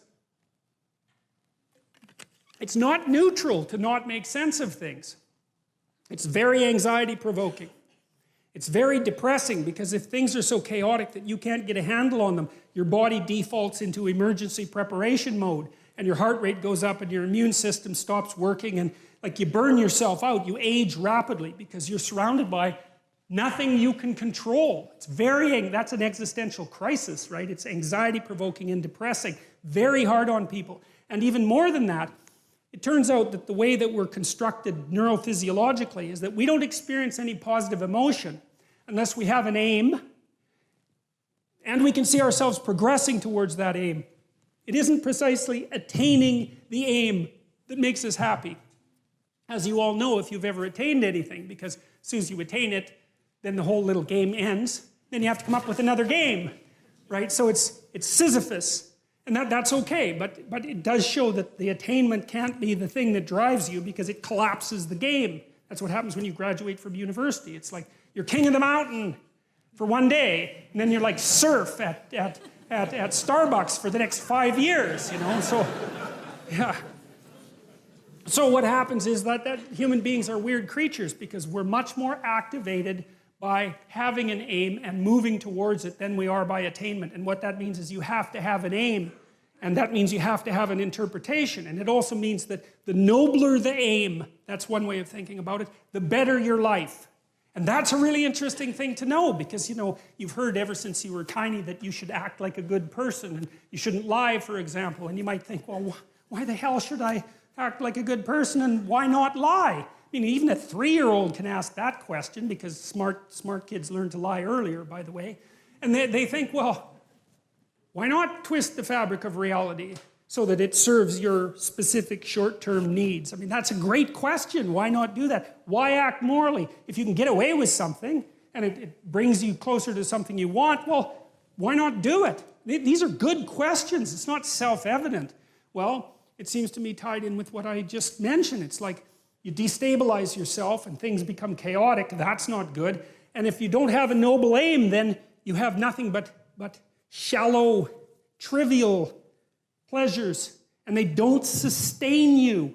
And that's not good because life is so difficult, it's so much suffering, it's so complex. It ends, and everyone dies, and it's painful. It's like without a noble aim, how can you withstand any of that? You can't. You become desperate, and once you become desperate, things go from bad to worse very rapidly when you become desperate. And so there's the idea of the noble aim, and it's not something, it's something that's necessary. It's the bread that people cannot live without, right? That's not physical bread. It's the noble aim. And what is that? Well, it was encapsulated in part in the story of Marduk. It's to pay attention. It's to speak properly. It's to confront chaos. It's to make a better world. It's something like that. And that's enough of a noble aim so that you can stand up without, cringing at the very thought of your own existence, so that you can do something that's worthwhile to justify your wretched position on the planet. So now the literary issue is that, look, you take a text, you can interpret it a variety of ways, but that's not right. This is where the postmodernists went wrong, because what you're looking for in a text, and in the world for that matter, is sufficient order and direction. So then we have to think, well, what does sufficient order and direction means? Well, you don't want to suffer so much that your life is unbearable, right? That just seems self-evident. Pain argues for itself. I think of pain as the fundamental reality because no one disputes it, right? I mean, even if you say that you don't believe in pain, it doesn't help when you're in pain. You still believe in it, right? You can't pry it up with logic and rationality. It just stands forth as what the fundament of existence, and that's actually quite useful to know. Say, well, you don't want any more of that than is absolutely necessary. And I think that's self-evident. And then you say, well, wait a minute, it's more complicated than that. You don't want any more of that that's necessary today, but also not tomorrow and not next week and not next month and not next year. So however you act now, better not compromise how you're going to be in a year, because that would just be counterproductive. That's part of the problem with short-term pleasures, right? It's like act in haste, repent at leisure. Everyone knows exactly what that means. So you have to act in a way that works now and tomorrow and next week and next month and so forth. And so you have to take your future self into account. And human beings can do that. And taking your future self into account isn't much different than taking other people into account, right? Because I remember there's this Simpson episode, and Homer downs a quart of mayonnaise and vodka. He says, Marge says, you shouldn't really do that. And Homer says, that's a problem for future Homer. I'm sure glad I'm not that guy. That's so ridiculously comical, But you see, we have to grapple with that. And so the you that's out there in the future is sort of like another person. And so figuring out how to conduct yourself properly in relationship to your future self isn't much different than figuring out how to conduct yourself in relationship to other people. But then we could expand the constraints. Not only does the interpretation that you extract have to protect you from suffering and give you an aim, but it has to do it in a way that's iterable. So it works across time, and then it has to work in the presence of other people so that you can cooperate with them and compete with them in a way that doesn't make you suffer more. And people they're not that tolerant. You know, I mean, they have choices. They don't have to hang around with you. They can hang around with any one of these other primates. And so if you don't act properly, at least within certain boundaries, it's like you're just cast aside. And so people are broadcasting information at you all the time about how you need to interpret the world so they can tolerate being around you. And you need that because socially isolated, you're insane and then you're dead. No one can tolerate being alone for any length of time. We can't maintain our own sanity without continual feedback from other people because it's too damn complicated. So you're constrained by your own existence, and then you're constrained by the existence of other people. And then you're also constrained by the world. You know, if I read Hamlet and what I extract out of that is the idea that I should jump off a bridge, it's like it puts my interpretation to an end rather quickly. It doesn't seem to be optimally functional, let's say. And so an interpretation is constrained by the reality of the world, it's constrained by the reality of other people, and it's constrained by your reality across time. And there's only a small number of interpretations that are going to work in that tightly defined space. And so that's part of the reason that the postmodernists are wrong. It's also part of the reason, by the way, that AI people who've been trying to make intelligent machines have had to put them in a body. Is it turns out that you just can't make something intelligent in some sense without it being embodied. And it's partly for the reasons that I just described, is you need constraints on the system so that the system doesn't drown in an infinite sea of interpretation. It's something like that. So that's the literary end of it. Moral. Well, morality for me is about action. And I'm an existentialist in some sense, and what that means is that I believe that what people believe to be true is what they act out, not what they say. And so there's lots of definitions of truth. I mean, truth is a very expansive word, and you can think of objective truth. But behavioral truth isn't the same as objective truth. What you should do isn't the same as what is. As far as I can tell, people debate that. But I think the reason that that has to be the case is because, think about it this way. You're standing in front of a field, and you can see the field. But the field doesn't tell you how to walk through it. There's an infinite number of ways you could walk through it. And so you can't extract out an inviolable guide to how you should act from the array of facts that are in front of you. Because there's just too many facts. And they don't have directionality. But you need to know. You need to know how not to suffer. And you need to know what your aim is. And so you have to overlay that objective reality with some interpretive structure. And it's the nature of that interpretive structure that we're going to be aiming at hard. I've given you some hints about it already. We've extracted it in part from observations of our own behavior and other people's behavior. And we've extracted it in part by the nature of our embodiment that's been shaped over hundreds of millions of years. But we see the infinite plane of facts and we impose a moral interpretation on it. And the moral interpretation is what to do about what is. And that's associated both with security, because you just don't need too much complexity, and also with aim. And so we're mobile creatures, right? We need to know where we're going, because all we're ever concerned about, roughly speaking, is where we're going. That's what we need to know. Where are we going? What are we doing? And why? And that's not the same question as what is the world made of objectively. It's a different question. It requires different answers. And so that's the domain of the moral as far as I'm concerned, which is, well, what are you aiming at? And that's the question of the ultimate ideal in some sense. Even if you have trivial little, fragmentary ideals, there's something trying to emerge out of that that's more coherent and more integrated and more applicable and more practical. And that's the other thing, is that, you think about literature and you think about art and you think those aren't very tightly tied to the earth. They're Empyrean and airy and spiritual, and they don't seem practical, but I'm a practical person. And part of the reason that I want to assess these books from a literary and aesthetic and evolutionary perspective is to extract out something of value, something of real value that's practical. Something, because one of the rules that I have when I'm lecturing is that I don't want to tell anybody anything that they can't use, because I think of knowledge as a tool. It's something to implement in the world. We're tool-using creatures, and our knowledge is tools. And we need tools to work in the world. We need tools to regulate our emotions and to make things better and to put an end to suffering to the degree that we can and to live with ourselves properly and to stand up properly. And you need the tools to do that. And so I don't want to do anything in this lecture series that isn't practical. You know, I want you to come away having things put together in a way that you can immediately apply, not interested in abstraction for the sake of abstraction. Rational, well, it's got to make sense, you know, because the more restrictions on your theory, the better. And so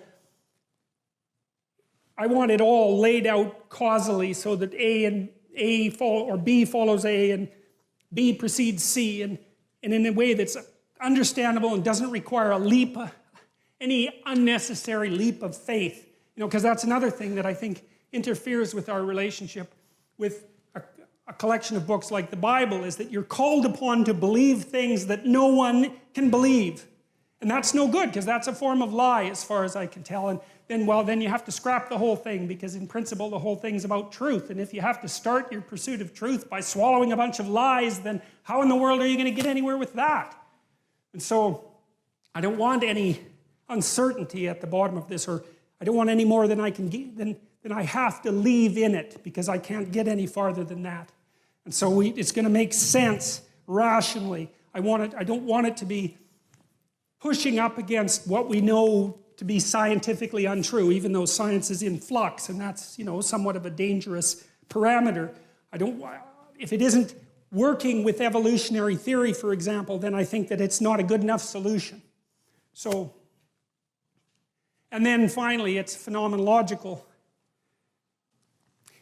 Modern people, you know, we think of reality as objective, and that's very powerful.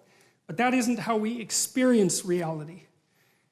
We have our domain of experience, you know, and this is a hard thing to get a grip on, even though it should be the most obvious thing. For the phenomenologists, everything that you experience is real. And so they're interested in the structure of your subjective experience. And you say, well, you have subjective experience, and you have subjective experience, and so do you.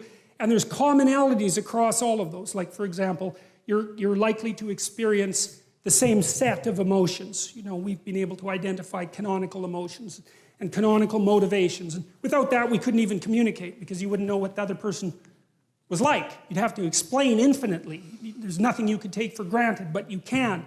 You know, and phenomenology is the fact that in the center of my vision, my hands are very clear, and then out in the periphery, they disappear. And phenomenology is the way things smell and the way things taste and the fact that they matter.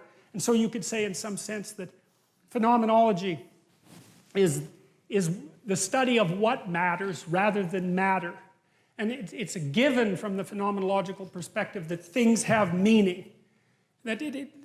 And you know, even if you're a rationalist, say, and a cynic and a nihilist, and you say, well, nothing has any meaning, you still run into the problem of pain, because pain undercuts your arguments and has a meaning. So there's no escaping from the meaning. You can pretty much demolish all the positive parts of it, but trying to think your way out of the negative parts, man, good luck with that, because that just doesn't work. So phenomenology is, and the Bible stories, and I think this is true of fiction in general, is phenomenological. And it concentrates on trying to elucidate the nature of human experience, and that is not the same as the objective world. But it's also a form of truth, because it is truth that you have a field of experience and that it has qualities. The question is, what are the qualities? Now, ancient representations of reality were sort of a weird meld of observable phenomena, things that we would consider objective facts, and subjective truth, the projection of subjective truth. And I'll show you, for example, I'll show you how the Mesopotamians viewed the world. They had a model. Basically, the world was a disc. You know, if you go out in a field at night, what does the world look like? Well, it's a disc. It's got a dome on top of it. Well, that was basically the Mesopotamian view of the world, and the view of the world that the people who wrote the first stories in the Bible believed too. And on top of the dome there was water. Well, obviously, it's like it rains, right? Where does the water come from? Well, there's water around the dome. And then there's land, that's the disc, and then underneath that there's water. How do you know that? Well, drill. You'll hit water. Well, it's under the earth, obviously, because otherwise how would you hit the water? And then what's under that? There's fresh water. And then what's under that? Well, if you go to the edge of the disc, you hit the ocean. It's salt water. So it's a dome with water outside of it. And then it's a disc that the dome sits on. And then underneath that there's fresh water. And then underneath that there's salt water. And that was roughly the Mesopotamian world. And you see that's a mix of observation and imagination, right? Because that isn't the world, but it is the way the world appears. It's a perfectly believable cosmology. And the sun rises and the sun sets on that dome. It's not like the thing is bloody well spinning. Who would ever think that up? It's obviously the sun comes up and goes down and then travels underneath the world and comes back up again. There's nothing more self-evident than that. Well, that's that strange intermingling of subjective fantasy, let's say, right at the level of perception and actual observable phenomena. And a lot of the cosmology that's associated with the biblical stories is exactly like that. It's half psychology and half reality, although the psychological is real as well. So that, and to know that the biblical stories have a phenomenological truth is really worth knowing, because, you know, the poor fundamentalists, they're trying to cling to their moral structure, and, you know, I understand why. Because it does organize their societies and it organizes their psyche, so they've got something to cling to, but, you know, they don't have a very sophisticated idea of the complexity of what constitutes truth, and they try to gerrymander the biblical stories into the domain of scientific theory, you know, promoting creationism, for example, as an alternative scientific theory. It's like that just isn't going to go anywhere, you know, because the people who wrote these damn stories weren't scientists to begin with. There weren't any scientists back then. There's hardly any scientists now. You know, it's hard to think scientifically, man. It's like it takes a lot of training, and even scientists don't think scientifically once you get them out of the lab, and hardly even when they're in the lab. You know, you got to get peer-reviewed and criticized, and like it's hard to think scientifically. So, and however the people who wrote these stories thought was more like dramatists think, more like Shakespeare thought, but that doesn't mean that there isn't truth in it. It just means that you have to be a little bit more sophisticated about your ideas of truth. And that's okay, you know. There are truths to live by. Okay, well, fine. Then we want to figure out what those are, because we need to live and maybe not to suffer so much. So if you know that what the Bible stories and stories in general are trying to represent is the lived experience of conscious individuals, like the structure of the lived experience of conscious individuals, then that opens up the possibility of a whole different realm of understanding and eliminates the contradiction that's been painful for people between the objective world and let's say, the claims of religious stories. So, okay, so let's take a look at the structure of the book itself. So the first thing about the Bible is that it's a comedy. And a comedy has a happy ending, right? So that's a strange thing, because the Greek God stories were almost always tragic. Now, the Bible is a comedy. It has a happy ending. Everyone lives. There's a heaven. So, now, what you think about that is a completely different issue. I'm just telling you the structure of the story. It's something like there was paradise at the beginning of time, and then some cataclysm occurred and people fell into history, and history is limitation and mortality and suffering and self-consciousness. But there's a mode of being, or potentially the establishment of a state, that will transcend that. And that's what time is aiming at. So that's the idea of the story. Now, it's a funny thing that the Bible has a story because it wasn't written as a book, right? It was assembled from a whole bunch of different books. And the fact that it got assembled into something resembling a story is quite remarkable. And what the question is then, well, what is that story about?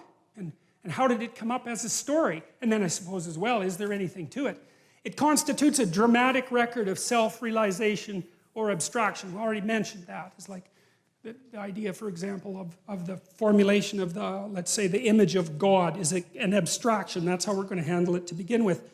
I want to say, though, because I said I wasn't going to be any more reductionist than necessary, I know that the evidence for genuine religious experience is incontrovertible, but it's not explicable. And so I don't want to explain it away. I want to just leave it as a fact.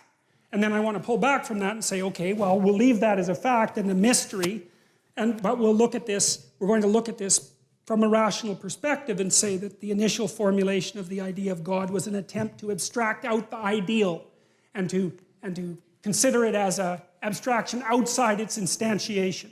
So, and that's good enough. That's an amazing thing if it's true. But I don't want to throw out the baby with the bathwater, let's say. It's a collection of books with multiple redactors and editors. So what does that mean? Many people wrote it. There's many different books, and they're interwoven together, especially in the first 5 books, by people who, I suspect, took the traditions of tribes that had been brought together under a single political organization and tried to make their accounts coherent. And so they took a little of this, and they took a little of that, and they took a little of this, and they tried not to lose anything because it seemed valuable, or it was certainly valuable to the people who had collected the stories. They weren't going to, tolerate too much editing. But they also wanted it to make sense to some degree, so it wasn't completely logically contradictory and completely absurd. And so many people wrote it, and many people edited it, and many people assembled it over a vast stretch of time. And we have very few documents like that. And so just because we have a document like that is sufficient reason to look at it as a remarkable phenomena and try to understand what it is that it's trying to communicate, let's say. And then I said it's also the world's first hyperlinked text, which is that again, and very much worth thinking about for quite a long time. All right, there's 4 sources in the Old Testament or the Hebrew Bible. 4 stories that we know came together. One was called the priestly. There's a source called the priestly, and it used the name Elohim or El Shaddai for God. And I believe El is the root word for Ella as well. So, and that's usually translated as God or the gods, because Elohim is utilized as plural in the beginning books of the Bible. And it's newer than the Yahwist version. Now, the reason I'm telling you that is because Genesis 1, which is the first story, isn't as old as Genesis 2. Genesis 2 contains, the Yahwist version contains the story, for example, of Adam and Eve. And that's older than the very first book in the Bible. But they decided to put the newer version first, and well, it isn't, and I think it's because it deals with more fundamental abstractions. It's something like that. It's like it deals with the most basic of abstractions, how the universe was created, and then segues into what the human environment is like. And so that seems to be the logic behind it. The Yahwist version uses the name YHWH, which apparently people didn't say, but we believe was pronounced something like Yahweh. And it has a strongly anthropomorphic God, so one that takes human form. It begins with Genesis 2:4. This is the account of the heavens and the earth when, and it contains the story of Adam and Eve and Cain and Abel and Noah and the Tower of Babel and Exodus and Numbers, along with the priestly version. It also contains the law in the form, just the form of the 10 Commandments, which is like a truncated form of the law. There's the Elohist source. It contains the stories of Abraham and Isaac. It's concerned with a heavenly hierarchy that includes angels. It talks about the departure from Egypt, and it presents the covenant code, which is this idea of that society is predicated. This was Israeli society. It was predicated on a covenant with God, and that's laid out in a sequence of rules, some of which are the 10 Commandments, but many of which are much more extensive than that.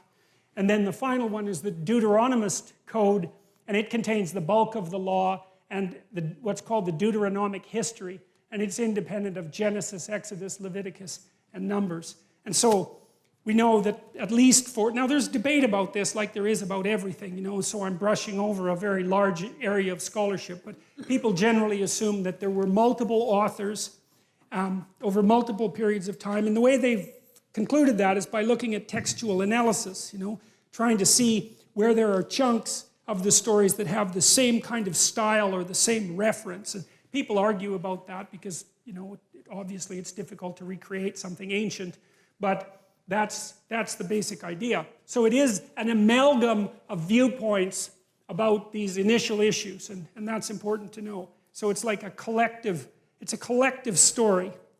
And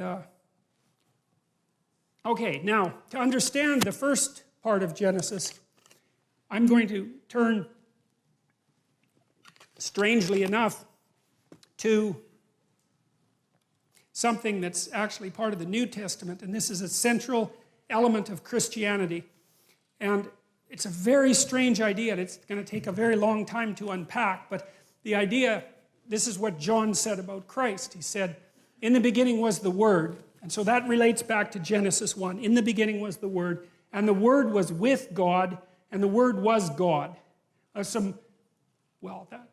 Three sentences like that take a lot of unpacking because, well, none of that seems to make any sense whatsoever, really, right? In the beginning was the Word, and the Word was both with God, and the Word was God. So the first question might be, what in the world does that mean? In the beginning was the Word. That's the Logos, actually. And the Logos is embodied in the figure of Christ. So there's this idea in John that whatever Christ is, the Son of God, is not only instantiated in history, say at a particular time and place as a carpenter in some backwoods part of the world, but also something eternal that exists up outside of time and space that was there right at the beginning. And as far as I can tell, what that Logos represents is something like modern people. It's something like what modern people refer to when they talk about consciousness. It's something like that. It's more than that. It's like consciousness and its capacity to be aware and its capacity to communicate. It's something like that. And there's an idea underneath that, which is that being, especially from a phenomenological perspective, so the being that is experience cannot exist without consciousness. It's like consciousness shines a light on things to bring it into being. Because without consciousness, what is there? No one experiences anything. It's like, is there anything when no one experiences anything? That's the question. And the answer that this book is presenting is that, no, you have to think about consciousness as a constituent element of reality. It's something that's necessary for reality itself to exist. Now, of course, it depends on what you mean by reality.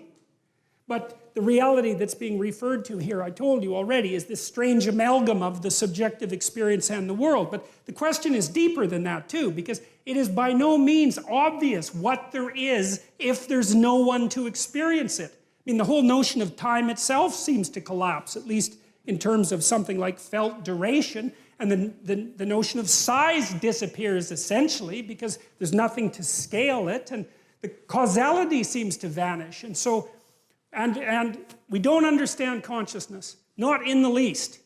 We don't understand what it is that is in us that gives illumination to being.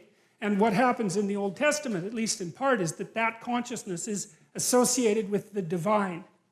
Now you think, well, is that a reasonable proposition?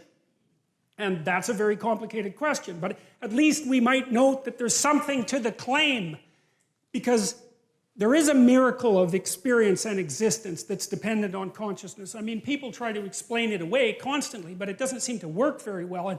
And here's something else to think about, I think, that's really worth thinking about. People do not like it when you treat them like they're not conscious, right? They react very badly to that. And then you don't like it if someone assumes that you're not conscious, and you don't like it if someone assumes that you don't have free will, you know, that you're just absolutely determined in your actions, and there's nothing that's going to repair you, and that you don't need to have any responsibility for your actions. It's like our culture, the laws of our culture are predicated on the idea, something like people are conscious, people have experience, people make decisions and can be held responsible for them, that there's a free will element to it. And you can debate all that philosophically, and fine, but the point is that that is how we act, and that is the idea that our legal system is predicated on. And there's something deep about it because, you know, you're subject to the law, but the law is also limited by you, which is to say that in a well-functioning, properly grounded democratic system, you have intrinsic value. That's the source of your rights. Even if you're a murderer, we have to say, the law can only go so far because there's something about you that's divine. Well, what does that mean? Well, partly it means that there's something about you that's conscious and capable of communicating, like you're a whole world unto yourself. And you have that to contribute to everyone else, and that's valuable. I mean, that you can learn new things. You can transform the structure of society. You can invent a new way of dealing with the world. You're capable of all that. It's an intrinsic part of you, and that's associated with this. It's associated, that's the idea there, is that there's something about the logos that is necessary for the absolute chaos of the reality beyond experience to manifest itself as reality. It's an amazing idea because it gives consciousness a constitutive role in the cosmos. And you can debate that, but you know, it's not, you can't just bloody well brush it off. Because first of all, we are the most complicated things there are that we know of by a massive amount. We're so complicated that it's unbelievable. And so, you know, there's a lot of cosmos out there, but there's a lot of cosmos in here too. And which one is greater is by no means obvious unless you use something trivial like relative size, which, you know, really isn't a very sophisticated approach. And whatever it is that is you has this capacity to experience reality and to transform it, which is a very strange thing, you know. You can conceptualize a future in your imagination, and then you can work and make that manifest. You participate in the process of creation. That's one way of thinking about it. And so that's why I think in Genesis 1, it relates the idea that human beings are made in the image of the divine, men and women, which is interesting too, because, you know, the feminists are always criticizing Christianity, for example, as being, inexorably patriarchal. Of course, they criticize everything like that, so it's hardly a stroke of bloody brilliance. But I think it's an absolute miracle that right at the beginning of the document, it says straightforwardly, like with no hesitation whatsoever, that the divine spark, which we're associating with the word that brings forth being, is manifest in men and women equally. That's a very cool thing. And you got to think, well, like I said, you actually take that seriously. Well, what you got to ask is, what happens if you don't take it seriously? Right? That's read Dostoevsky's Crime and Punishment. That's the best investigation of that tactic that's ever been produced. Because what happens in Dostoevsky's Crime and Punishment is that the main character, whose name is Raskolnikov, decides that there's no intrinsic value to other people. And that as a consequence, he can do whatever he wants. It's only cowardice that stops him from acting, right? Because why would it be anything else if the value of other people is just an arbitrary superstition?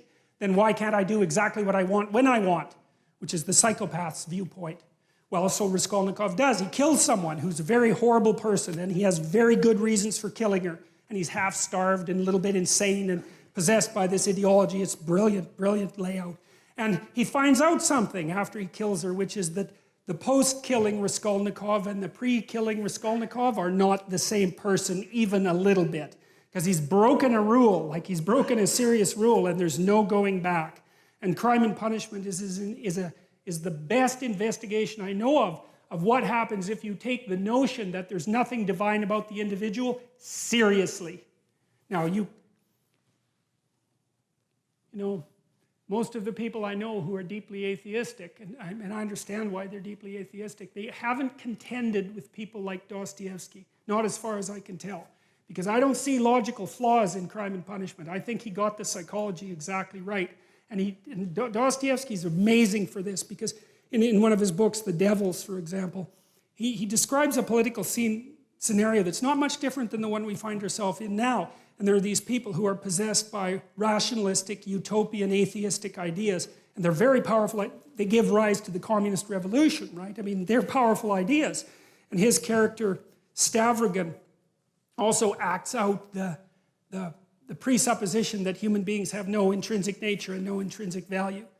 And it's another brilliant investigation. And Dostoevsky prophesies, that's what I would say, what will happen to a society if it goes down that road? And he was dead exactly accurate. It's uncanny to read Dostoevsky's The Possessed or The Devils, depending on the translation, and then to read Alexander Solzhenitsyn's Gulag Archipelago, because one is fiction and prophecy, and the second is, hey, look, it turned out exactly the way that Dostoevsky said it would for exactly the same reasons. So it's quite remarkable. So the question is, do you contend seriously with the idea that A, there's something cosmically constitutive about consciousness, and B, that might well be considered divine, and C, that is instantiated in every person. And then ask yourself if you're not a criminal if you don't act it out. And then ask yourself what that means. Is that reflective of a reality? You know, is it a metaphor? Like maybe it's a metaphor, a complex metaphor that we have to use to organize our societies. Could well be, but even as a metaphor, it's true enough so that we mess with it at our peril. And it also took people a very long time to figure out. This is Genesis 1. You know what, I'm probably going to stop there because I believe it's 9:30. And so we didn't even get to the first line.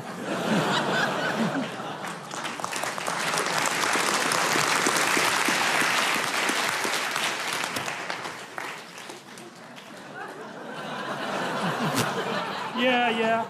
Look, I want to read you a couple of things that we'll use as a prodroma for the next lecture, because I'll just bounce through a collection of ideas that's associated with the notion of divinity, okay? And then we'll turn back to the first lines when we start the next lecture. I have no idea how far I'm going to get through the biblical stories, by the way, because I'm trying to figure this out as I go along.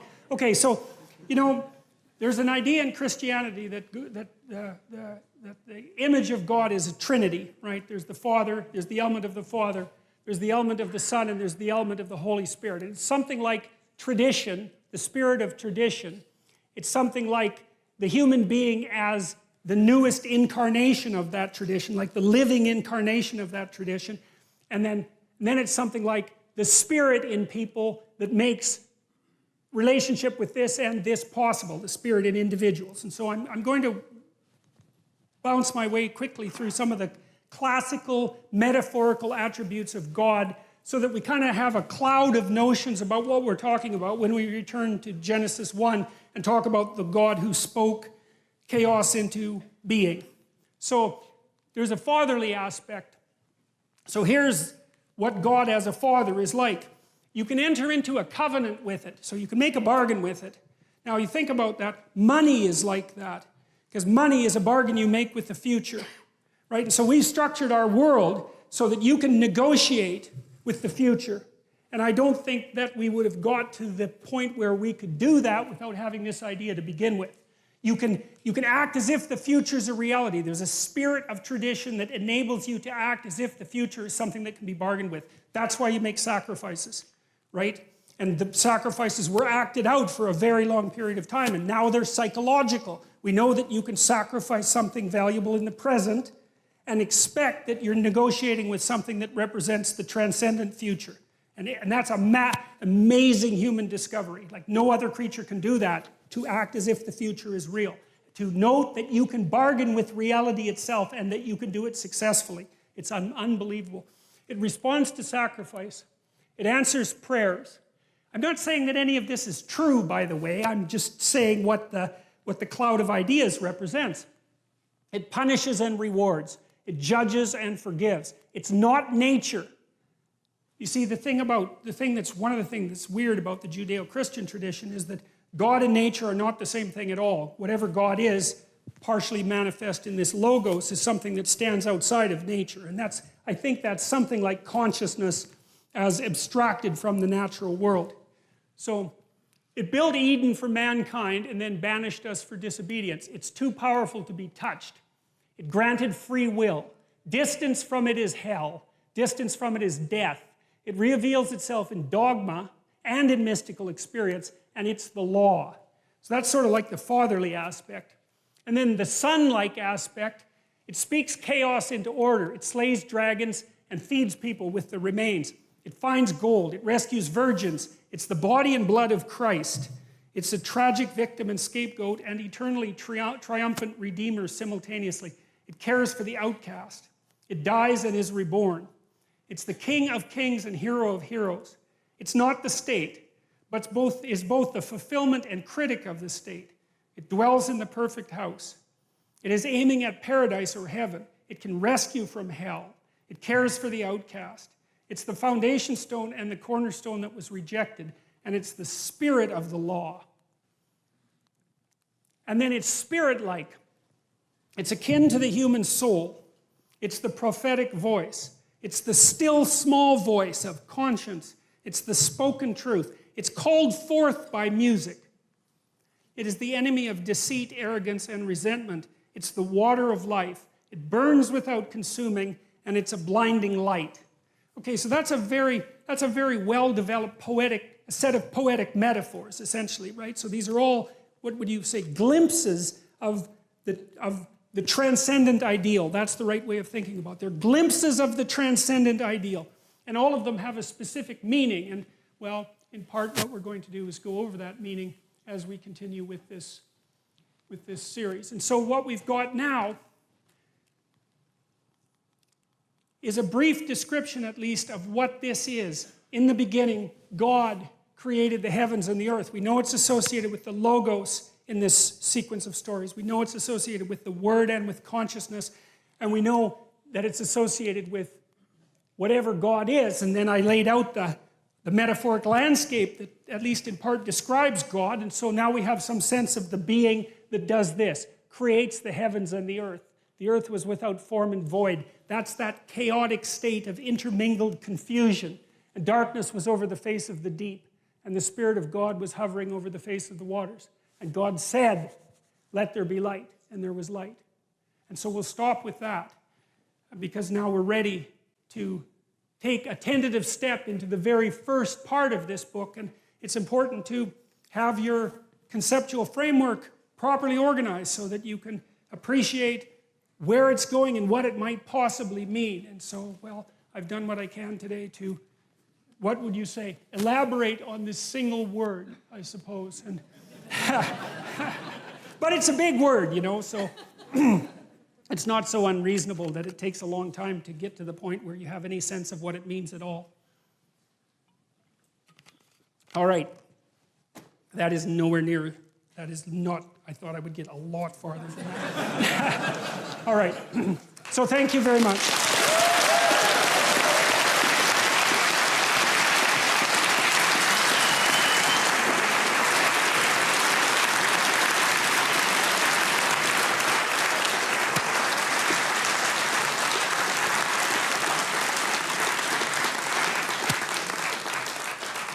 So we do have time for some questions. We have to be out of here at 10:30. It's 9:30, so maybe we'll have questions until someone crazy grabs the microphone. Or maybe we'll have questions for half an hour, something like that. And so if anybody has any questions, then there's a microphone there, and there's a microphone there. And I'll try to answer them to the best that I can, best of my ability. So let's start. Okay, so you talked about the idea of when you're confronting something that you fear, you face it head on and you destroy it. But then you said that the idea is when you're confronting something, you make the world out of it. And I was wondering if you could just, generally expound on what that means. You make your marriage out of the arguments. Okay. You know, you have arguments with your wife, you have arguments with your children. That's that chaotic state, because no one's been able to formulate a habitable order from that domain of controversy and confusion. And then through dialogue, you erect a structure that's a house that you can both live in. And so that's the idea of making the world out of that chaos.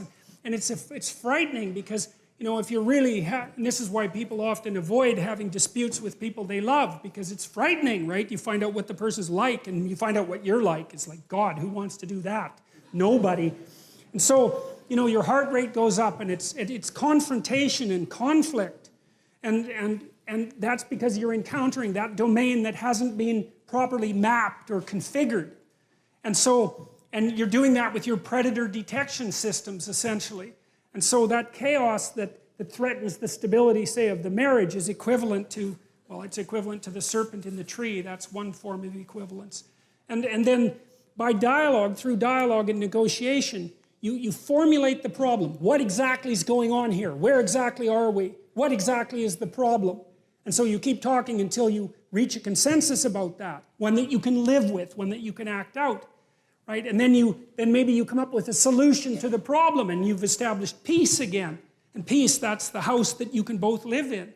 And that's the chaos That's the chaos that people can fall into all the time and often do. And it's the chaos that makes a marriage wash up on the shores and transform into 15-year divorce court. Very horrible thing. So that's the idea. Okay, thank you. Okay.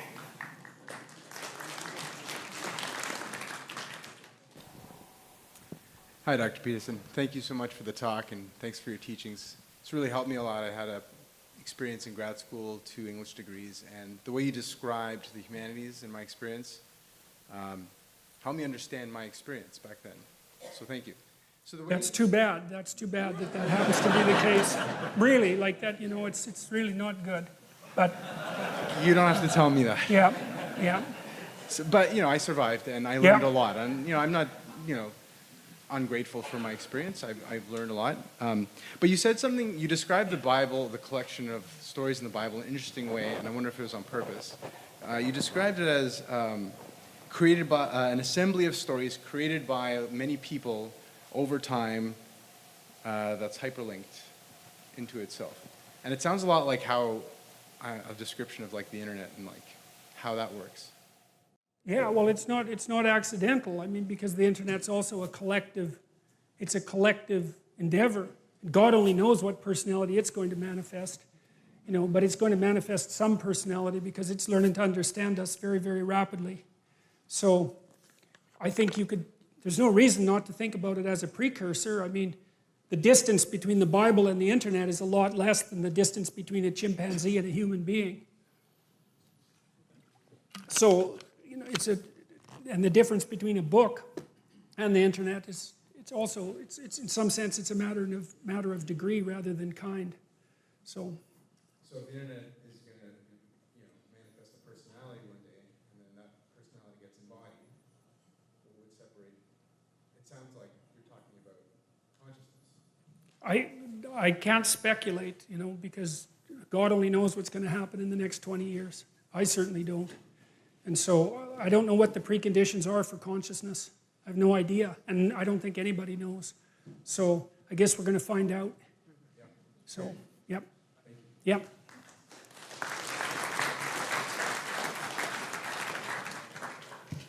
Hey, Dr. Peterson. I'm curious about the connection between aesthetic beauty and religious experience. I think you've hinted at it once or twice over the course of this lecture. Is it possible for something that's incredibly beautiful to evoke a religious or mystical experience, or something kind of in the same ballpark? I think that's what they're for. Yeah, in some sense, I mean, if you look at the structure of like a Renaissance cathedral, there's just literally what I was just gonna. Right. That was my tag on. I apologize, I didn't mean to interrupt. My tag on to that question. The next part was. Is that why we have cathedrals built as spectacular buildings as opposed to a little box or something? Right, well, if you're going to house the ultimate ideal, you build something beautiful, right, to represent its dwelling place. And it should be beautiful. And this is something that people do not take seriously. And this is especially something we don't take seriously in Canada. I mean, you think about all the hundreds of millions of dollars that were invested into beauty in Europe. I mean, spectacular, excessive investment in beauty that's paid back. God only knows how many multiples of times. People make pilgrimages to Europe constantly because it's so beautiful that it staggers you. Beauty is so valuable, and we're so afraid of it. And I think we're afraid of it because it's a pathway. It's not the only pathway to the divine. I mean, there's pathways to the divine. Love is one of them, I suppose. But beauty, especially for people who have an affinity for beauty, it's like music. It's one of those things that you can't argue against, right? You can't even understand. It just hits you. And it shows you the ideal. That's one way of thinking about it. But it also shows you, I think, it's like a vision of the potential future. It's something like that as well, that if we just got our act together and beautified things, that's the place that we can inhabit, and that would ennoble us. And that's why this Jerusalem, the heavenly city, is paved with gemstones. They're crystalline, they emit light. And yeah, it's the proper dwelling place for an enlightened consciousness. Beauty is the proper dwelling place for an enlightened consciousness. And we ignore it at our spiritual and economic peril. It's obvious that beauty, there's almost nothing more valuable than beauty. Economically, practically, right? So, yeah. Why that is, I mean, I don't, it's very, who knows? You know, I mean, why we experience gemstones, for example, is beautiful. It's very mysterious, but there are deep reasons for it. So, yeah. Hi. I have a bit of a similar question, actually. I know one of the ways in which the Bible is appreciated, even by some of its harshest critics and deeply atheistic people, is as a work of literature and is something, at least the King James or the authorized translation of the Bible is something very aesthetically beautiful and a great work of literature and a great work of poetry. And I'm wondering, just from your study of it and from your personal perspective, if there's any particular passages or parts of it that you find particularly have struck you in that way, or that you cherish more than any others that you'd be able to share? Or Well, the ones that have really opened up to me, I think, are the stories in Genesis, right up to the Tower of Babel, because I think, well, and hopefully I'll be able to talk to all of you about that, but I think I've got some sense of what they mean and why. I mean, I know it's not exhaustive, and obviously, but like, and then the story in Exodus as well, I also feel that like I've got a handle on that, and so those have hit me really, really hard. And that, you know, I mean, just trying to understand this first part of Genesis, to try to understand what these concepts mean, has been, especially when I started to understand that the concept that human beings are made in God's image, that God has all those attributes that we just described, that human beings are made in God's image, that's actually the cornerstone of our legal system. That really rattled me, because I didn't understand that clearly, that our body of laws has that metaphysical presupposition without which the laws fall apart. And that's starting to happen. It really is, you know, like the postmodern critique of law. The law schools are, I would say, they're overrun by postmodernists who are undermining the structure of Western law as fast as they possibly can, because they don't buy any of this. And so they're much more likely to just think of the law as something like a casual, pragmatic tool to be manipulated for the purposes of bringing forth the utopia. It's a really, really, really bad idea. So it's very strange to me that we go off track when that metaphysical foundation starts to get rattled. And so do you think your appreciation of the aesthetic beauty of it comes from a belief in like the truth of the underlying propositions? I mean, it's because like even the atheistic critics I'm thinking of, like even Dawkins or Hitchens, really appreciate the Bible as just a piece of really beautiful literature, and I guess the quality of the writing and the sort of exalted themes behind it, even if they totally reject the underlying premises of it. But you seem to I don't think that you can see it as beautiful and poetic and reject the underlying premises, because if you see it as beautiful and poetic, you're accepting the underlying premises with your experience of the beauty and the poetics, even though you may be fighting it with your articulated rationality. So I think all that indicates is a disintegrated perspective on the book. And it's not surprising that that's the case. I mean, it's the perspective that everyone has on the book, except with them it's more well-developed and well thought through. But I think it's fundamentally, they're not approaching the thing with enough respect. That's my sense, is that, and who knows, right? Because I don't know, but what I've tried to do is to think, there's probably more to this than I know. And then try to understand it from that perspective, rather than to think, for example, well, it's a collection of superstitions that we've somehow outgrown. It's like, no, it's just, sorry, that's not a deep enough analysis, because it's got some truth, but it doesn't take into account the fact that the propositions still stand at the foundation of our culture. It doesn't address Nietzsche's central concern, which is that if you blow out the notion of God, the entire structure crumbles. You know, and you can debate that, fine. But I'd, just assume that you debated it with Nietzsche, because he's a pretty tough customer to tangle with. So, and I don't think the atheist types, insofar as there's a type, I don't think they've wrestled with the real problems. So, yeah.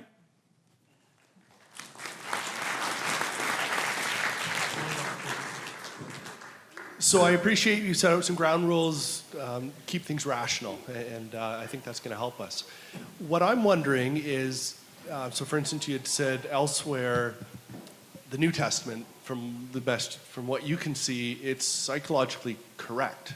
And that's, quite astounding, I would say. There's a lot of truth, and in your depictions of these stories elsewhere, you've pointed out like deep truths, real powerful. So what my question would be is, if we can say Nietzsche took an order of magnitude of intelligence and depth to be able to predict what would happen in the next century, rationally, if the Bible's not the inerrant Word of God, what's going on?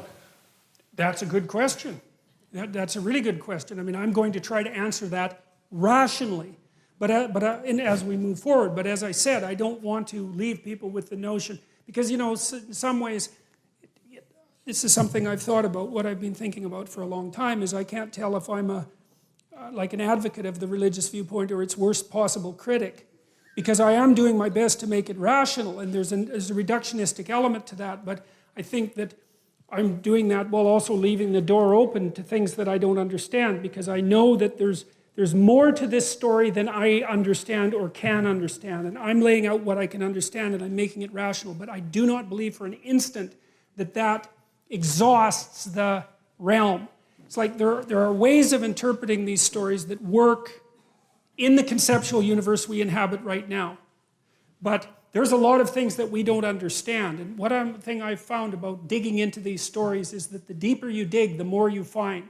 And that's that's one of the things that convinced me that there was more to them than I had originally suspected, because things would click and I'd think, wow, that's really something. And then I would take it apart further and I'd think, oh, well, I thought that was something, but this is even more remarkable. It just keeps opening and opening. And so I'm going to make it rational. I'm going to try to provide an answer to, and it is, I think you're right about speaking about Nietzsche and his capacity for prophecy, and Dostoevsky's in the same category. It's like there are prophetic elements to the Old and New Testament that seem to stretch over much vaster spans of time. And I'm going to try to produce a rational account of that. But I mean, one of the reasons that I think the New Testament is psychologically true, let's say, is because, and this is one of the things that's deeply embedded in the structure of the Bible. In the Old Testament, there's this idea, and I'm skipping ahead, that through a succession of states, the people who behave properly will eventually establish the proper state. And so the state is viewed in some sense as the entity of salvation. But what happens in the New Testament is that idea gets, you could say, deconstructed.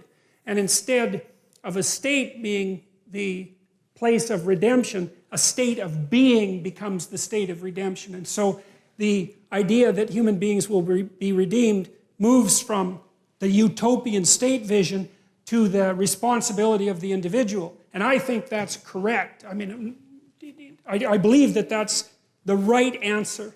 And I think that the West in particular is predicated on that idea because it makes the state subservient to the individual. I mean, there's a dialogue, a continual dialogue, but in the final analysis, the locus of the divine is the individual, not the state. And I believe that that's so true that if we don't act it out and believe it, then we all die painfully. And that's true enough for me. So, thank you. Yeah.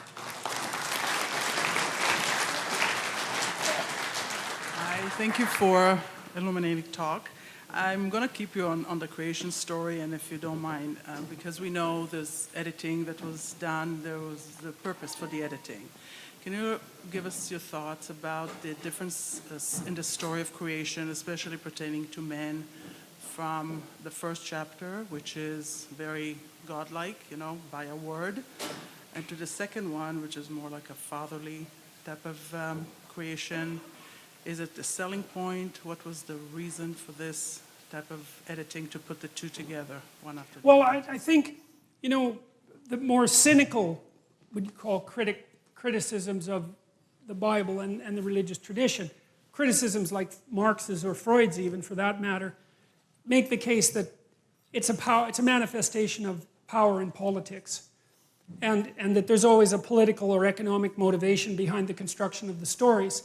And I think that that's true to some degree, but I don't think that it's true enough so that you can take that particular interpretive tack and be done with it. And I would say that to the degree that there are political and economic motivations that have shaped the stories, the fact that multiple stories have come together, they're sort of corrective in some sense. And so even if at the level of detail, there's political intrigue and politics, say with regards to the ascendancy of Israel, when you step away from it, it becomes something that's more universal and escapes from that. And how that happened, I don't know. I mean, I think it's safe to say, it's reasonably safe to say that the people who put this document together, they did two things. I think they were guided by their aesthetic taste and their conscience. I truly believe that. And the reason I believe that is because I think anything that was propagandistic would have been forgotten. Because you can't remember propaganda. No one likes it. It's like it's dead 10 years after you write it, or 20 years. And it isn't only that these books were assembled and written, it was that they were preserved and remembered. And to me, that means they have an affinity with the structure of memory. I mean, you think about it. How does a story last 10,000 years unless it's the kind of story you can remember? It doesn't. Because you forget all the forgettable stuff, and all you remember is the memorable stuff. And so there's this interplay between the document itself and its audience that shapes the document. And so, now I don't know how specifically I answered your question. We're going to hit the different stories as they come up in sequence, and I think I'll shed some more light on the relationship between them doing that. And we'll start with that next week. Okay. Right, so I've been really interested in a lot of the stuff that you've been saying about dreams, because I've been lucid dreaming a lot for many years, but always in a sort of atheistic way, as sort of like a game or something like that. But because of seeing your talks and everything, I've started to think of it from a different perspective, like you're now interfacing with something beyond the narrow scope of your conscious awareness, that, or something like that, maybe mythological or maybe something like God. And so what I've been thinking about, and what I maybe wondered what you think about it, is that in some ways when you're lucid dreaming, you're kind of you're getting beyond the limitations of an ordinary dream. You're sort of transcending limitations, which maybe is like, it's not the purpose of people, right? Because as a person you're supposed to be limited in some way, as opposed to like God, who's like not limited. And how, but on the other hand, it's a good opportunity to kind of have control over your interactions with this like very special and like interesting thing. So I guess the conundrum is that on one hand, like you can control your interactions, but on the other hand, like you are controlling them. So I guess I'm wondering what you think about that, and also just in general, what do you think about lucid dreaming as a thing? Like, should you do it? Or I had a client who could really lucid dream, you know. And one of the things, she used them now and then to solve problems, even though she didn't always pay attention to the answer. But sometimes she did. In one of her dreams, one of the characters told her that she would have to learn to live in a slaughterhouse. She was very afraid of life. And one of the consequences of that was that we went and watched an embalming. So the dreams were, but one of the things she did, she'd ask the characters what they were up to. You know, she was, instead of controlling, she would inquire. And so, but I don't know what to say about lucid dreaming beyond that. Like, I know it's a well-documented phenomenon, and many people can do it, and women seem to be able to do it better than men. That's what the research indicates. But I think that what we don't know about lucid dreaming could fill a lot of books. So I think you do. There is some danger in controlling it, I think, because you lose the spontaneous revelation, although not completely, because you can't control it completely. But you see, you might be interested in reading Jung's works on active imagination, because he kind of learned to dream when he was awake. And he spent a lot of time in the world of imagination when he was awake. The Red Books, for example. The Red Book is a document of his experiences with awake dreaming. But he was very interactive with the dream, you know, instead of trying to bend it to his whim or his will. He was exploring it in some sense like you'd explore a video game, you know, which are forms of dreams in and of themselves. So, yeah, I would say do it with an exploratory purpose in mind. And you could always ask yourself what you could learn too, which is a very dangerous question to ask a dream, because sometimes you'll find out what you have to learn. That's not so pleasant. But it's really worthwhile. Okay, yeah. Okay, so I think I'm going to take 4 more questions only because I'm running out of brain, and I don't want to say stupid things, or stupider things than I've already said. So. Yeah, thank you for the talk. In the beginning of your lecture, you talked about how society needed this kind of dreamlike religious base so we don't go between left and right violently and we can kind of have this base. And then you also said you admired Nietzsche for kind of chopping down these ideological and kind of dogmatic weeds coming up from the base of Christianity.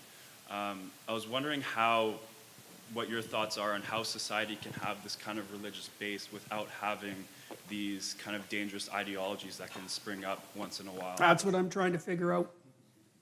No, really. I mean, that's the serious answer to that question. You know, I mean, the reason that I'm an admirer of Nietzsche is because he was the spirit of his times. That's a good way of thinking about it. It's not like Nietzsche killed God. It's that Nietzsche gathered what was in the air and articulated it, right, incredibly profoundly. And so he put his finger on the spot. And in doing so, he announced the problem.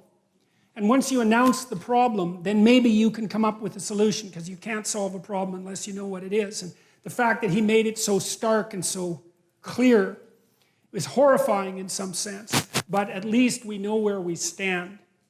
And so since then, and I would say particularly in many ways, particularly with the work of Jung and everything that's come out of that, which is a deeper study of mythology and its meanings, you know, we've been trying to address the issue that Nietzsche brought up and trying to solve the problem. And the problem is something like the reunification of the spirit of mankind. It's something like that. Well, we're slogging through it, man, and that's why you're all here, at least in part. So we'll see how far we can get. I mean, at this rate, we'll get to like the 12th verse in the first. But that's the aim, you know. Okay.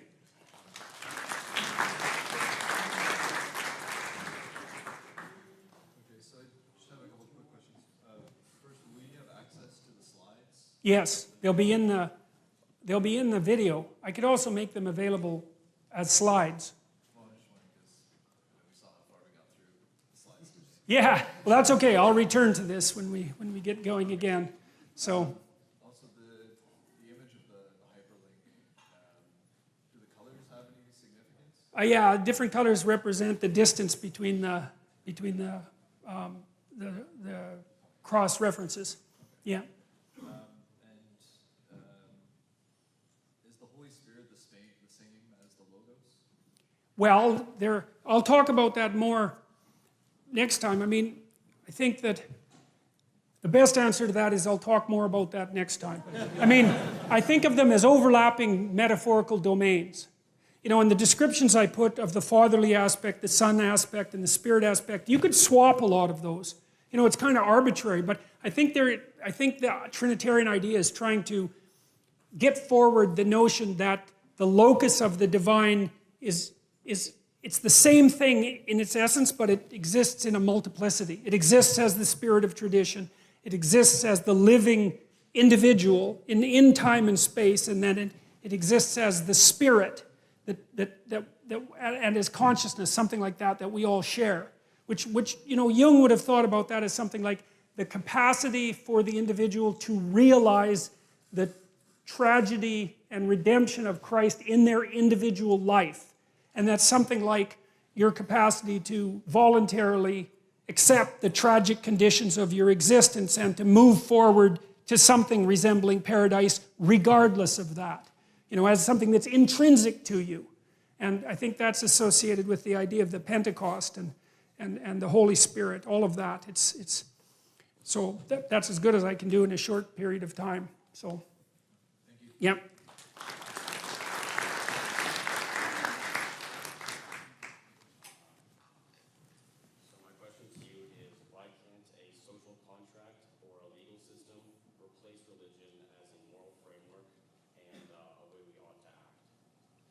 I think it's because of the gap between what we articulate and what we don't know.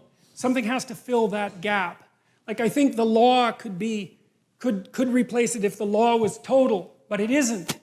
It's bounded and incorrect, and there's something, it has to rest on something inside that's like this mediator between what we articulate and what we don't understand. It's something like custom, it's something like expectation, it's something like the intrinsic sense of justice, that the law itself is aiming at. And those aren't fully articulated, but without them there'd be no grounding. Like, without the body, the law would be a dictionary. And if you don't know what a word means, using the dictionary is helpful, but not that helpful, because unless you've had the experience of anger, the dictionary can't tell you what anger means. It just refers to other words. But the words themselves refer to something else, and the law refers to something else. And without that, it has to be in tune with that something else, and has to be in accordance with it.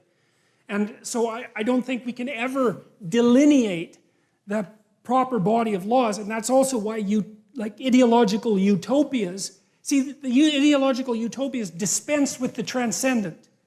They say, this is what we need to do. It's like, no, you don't know. That's not good. You have to leave space for what you kind of know and for what you don't know. And I mean, in the story of the Tower of Babel, human beings make this massive building that's supposed to reach up to the heavens so that it'll take the place of God. Well, that's the earliest warning we have of the danger of making things so big that you confuse them with God.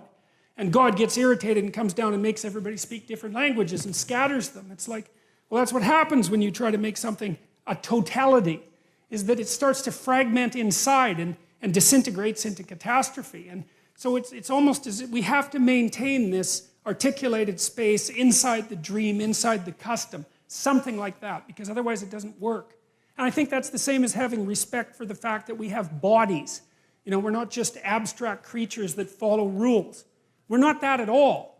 We only follow certain rules. We won't follow the other ones, and our societies will crumble. And we just don't know enough to articulate the entire landscape of behavior with articulated rules. Not at all. We can't do it. It's beyond us. Yeah.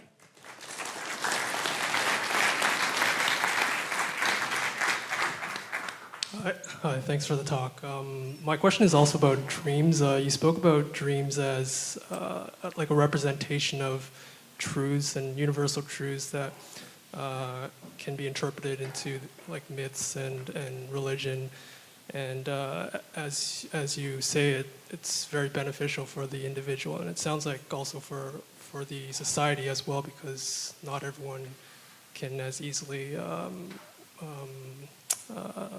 remember their dreams or interpret their dreams like that. And also it's like broadcasted to all of society for their benefit. So I guess I'm wondering what the evolutionary advantage of dreams are, and my question would be, do you think that dreams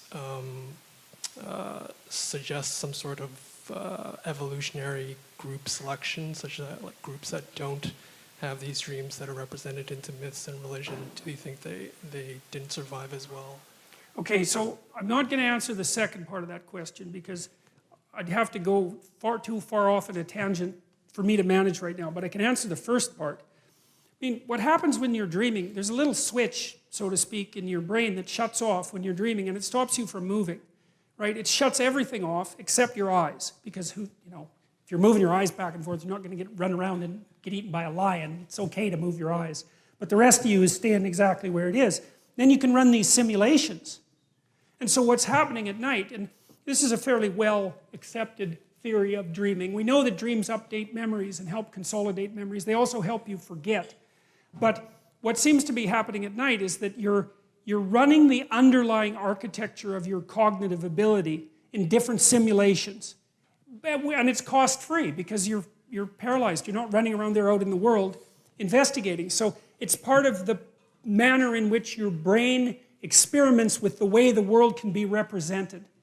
And so, and it seems absolutely necessary. And I mean, if you deprive people of REM sleep, they don't stay sane very long. There's something necessary about the dreaming process to maintenance of articulated sanity.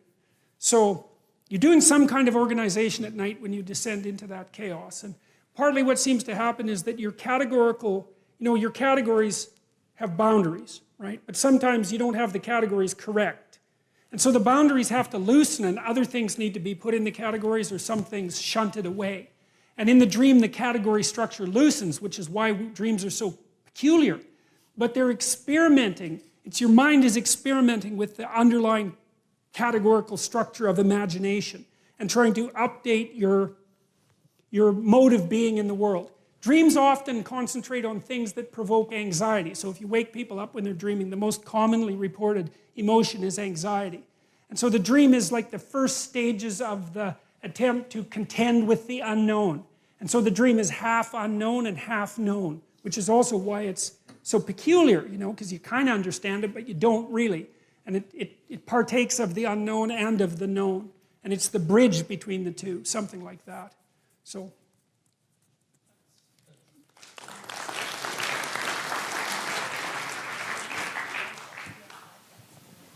Okay, so my question is kind of two parts. The first one is just like a general question and then just the application of the question.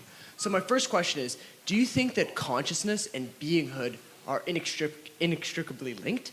And then secondly, so if there was something like a supercomputer that one could house theoretically a perfect brain of a person in it, does that thing then become the same person as the person who was before? So is there a transcendency to beinghood but not to conscience? Okay, so the first question is, well, I would say that the kind of being that these stories are concerned with is absolutely dependent on consciousness. Now, whether or not that means that being as such is dependent on consciousness actually depends on how you define being. Right? So it's always tricky when you ask, an example of be. Those are tricky questions because it depends on how you define the two. But for our purposes, the being that we're discussing that's represented in these stories is intrinsically associated with conscious experience. And consciousness is given this constitutive role. It says that the experience that we're talking about would not exist if consciousness did not exist. So you can think about it as a kind of game in a way, and then you have to decide for yourself whether that's a game that can be generalized. And I won't answer the second part, okay? If you don't mind. All right. So, two-part question. First one's very quick, almost admin. If we want to read the biblical stories that kind of you're referring to, is there a particular version, edition, source, publisher that we should refer to? Oh, I'll bring the thing I like next week, which is I think the Reader's Digest published it of all things, but it's it lays out the narratives in a different format. It's easier. I find it much easier to read. So I'll show it to you, and I'll bring it next time and show it to you. And then the main question is, one of the main reasons why I'm interested in so much of your work, and I think many people other are as well, is that you kind of leave literalism at the door and you open up another door to a much more deeper meaning. In your interview with Transliminal Media, you mentioned Liz Eibel's book, The Serpent, the Tree, the Serpent, and Vision.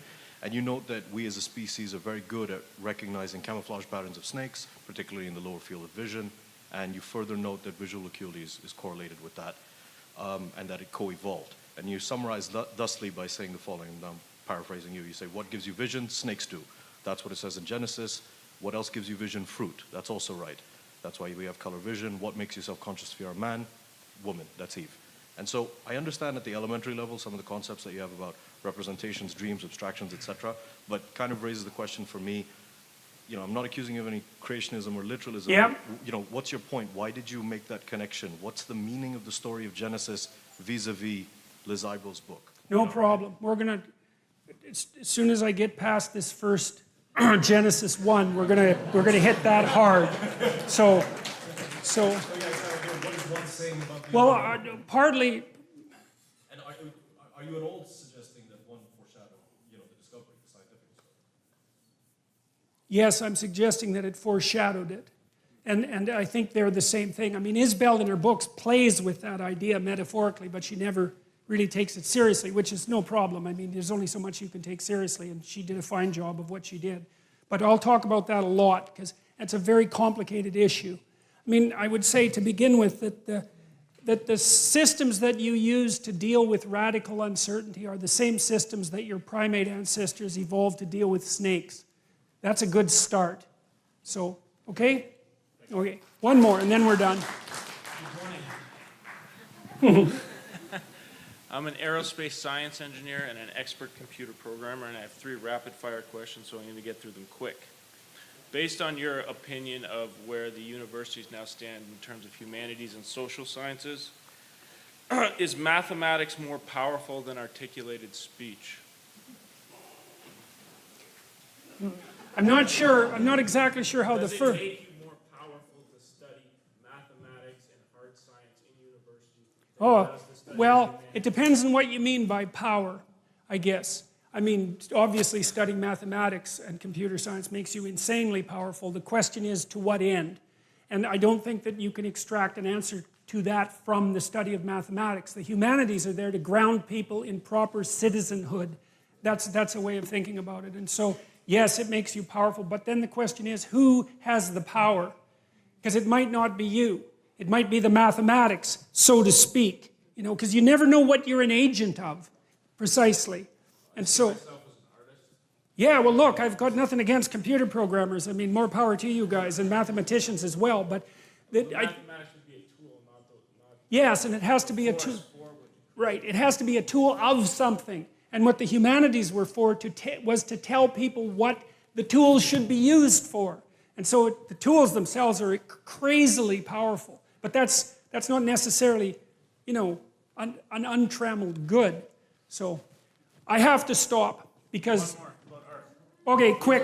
You love art, and I know you love Okay. art. You want to answer this question, all right? Okay. Okay, you were in this, I guess, one room in a museum in New York where Yeah. you'd seen some original Renaissance artwork masterpieces. Yeah. Like, these are generally accepted as amazing artifacts, okay? Does an original work of art, as opposed to a high-fidelity reproduction, contain the spirit of the artist who created it, and does this account for the disparity in how much you'd have to pay for an original? It does in part. I knew a good portrait artist, and one of the things he pointed out about a great portrait is that it actually contains time. So, you know, because a photograph is one instant, but a portrait is you layered on you, layered on you. So it's got a thickness, you know, and I think you can see that thickness in the original, but it's also a direct manifestation of that creative act of perception. And I don't think you get that. You just can't get the fidelity of the original with the reproduction. But there's more to it than that too, because the painting doesn't end with the frame. You know, like we tend to think of the painting itself as the object, but most objects are densely innervated with historical context. And you can say, well, the historical context isn't the object, but it depends on what you mean by the object. And often people, when they buy a painting, are buying the historical context, and you just don't get that with the reproduction. It's a kind of magic. It's like, do you want to have Elvis Presley's guitar or another guitar just like it? Well, you want to have Elvis's guitar. It's why. You can't tell it's Elvis's guitar by looking at it. Yeah, but why would you want it? Was there any rational reason for wanting the original? I mean, it's exactly the same. It's a perfect fidelity reproduction, if there's such a thing. Well, it is at the level of detail, but not at the level of context. That's how it looks to me. Okay, we got to go. Thank you.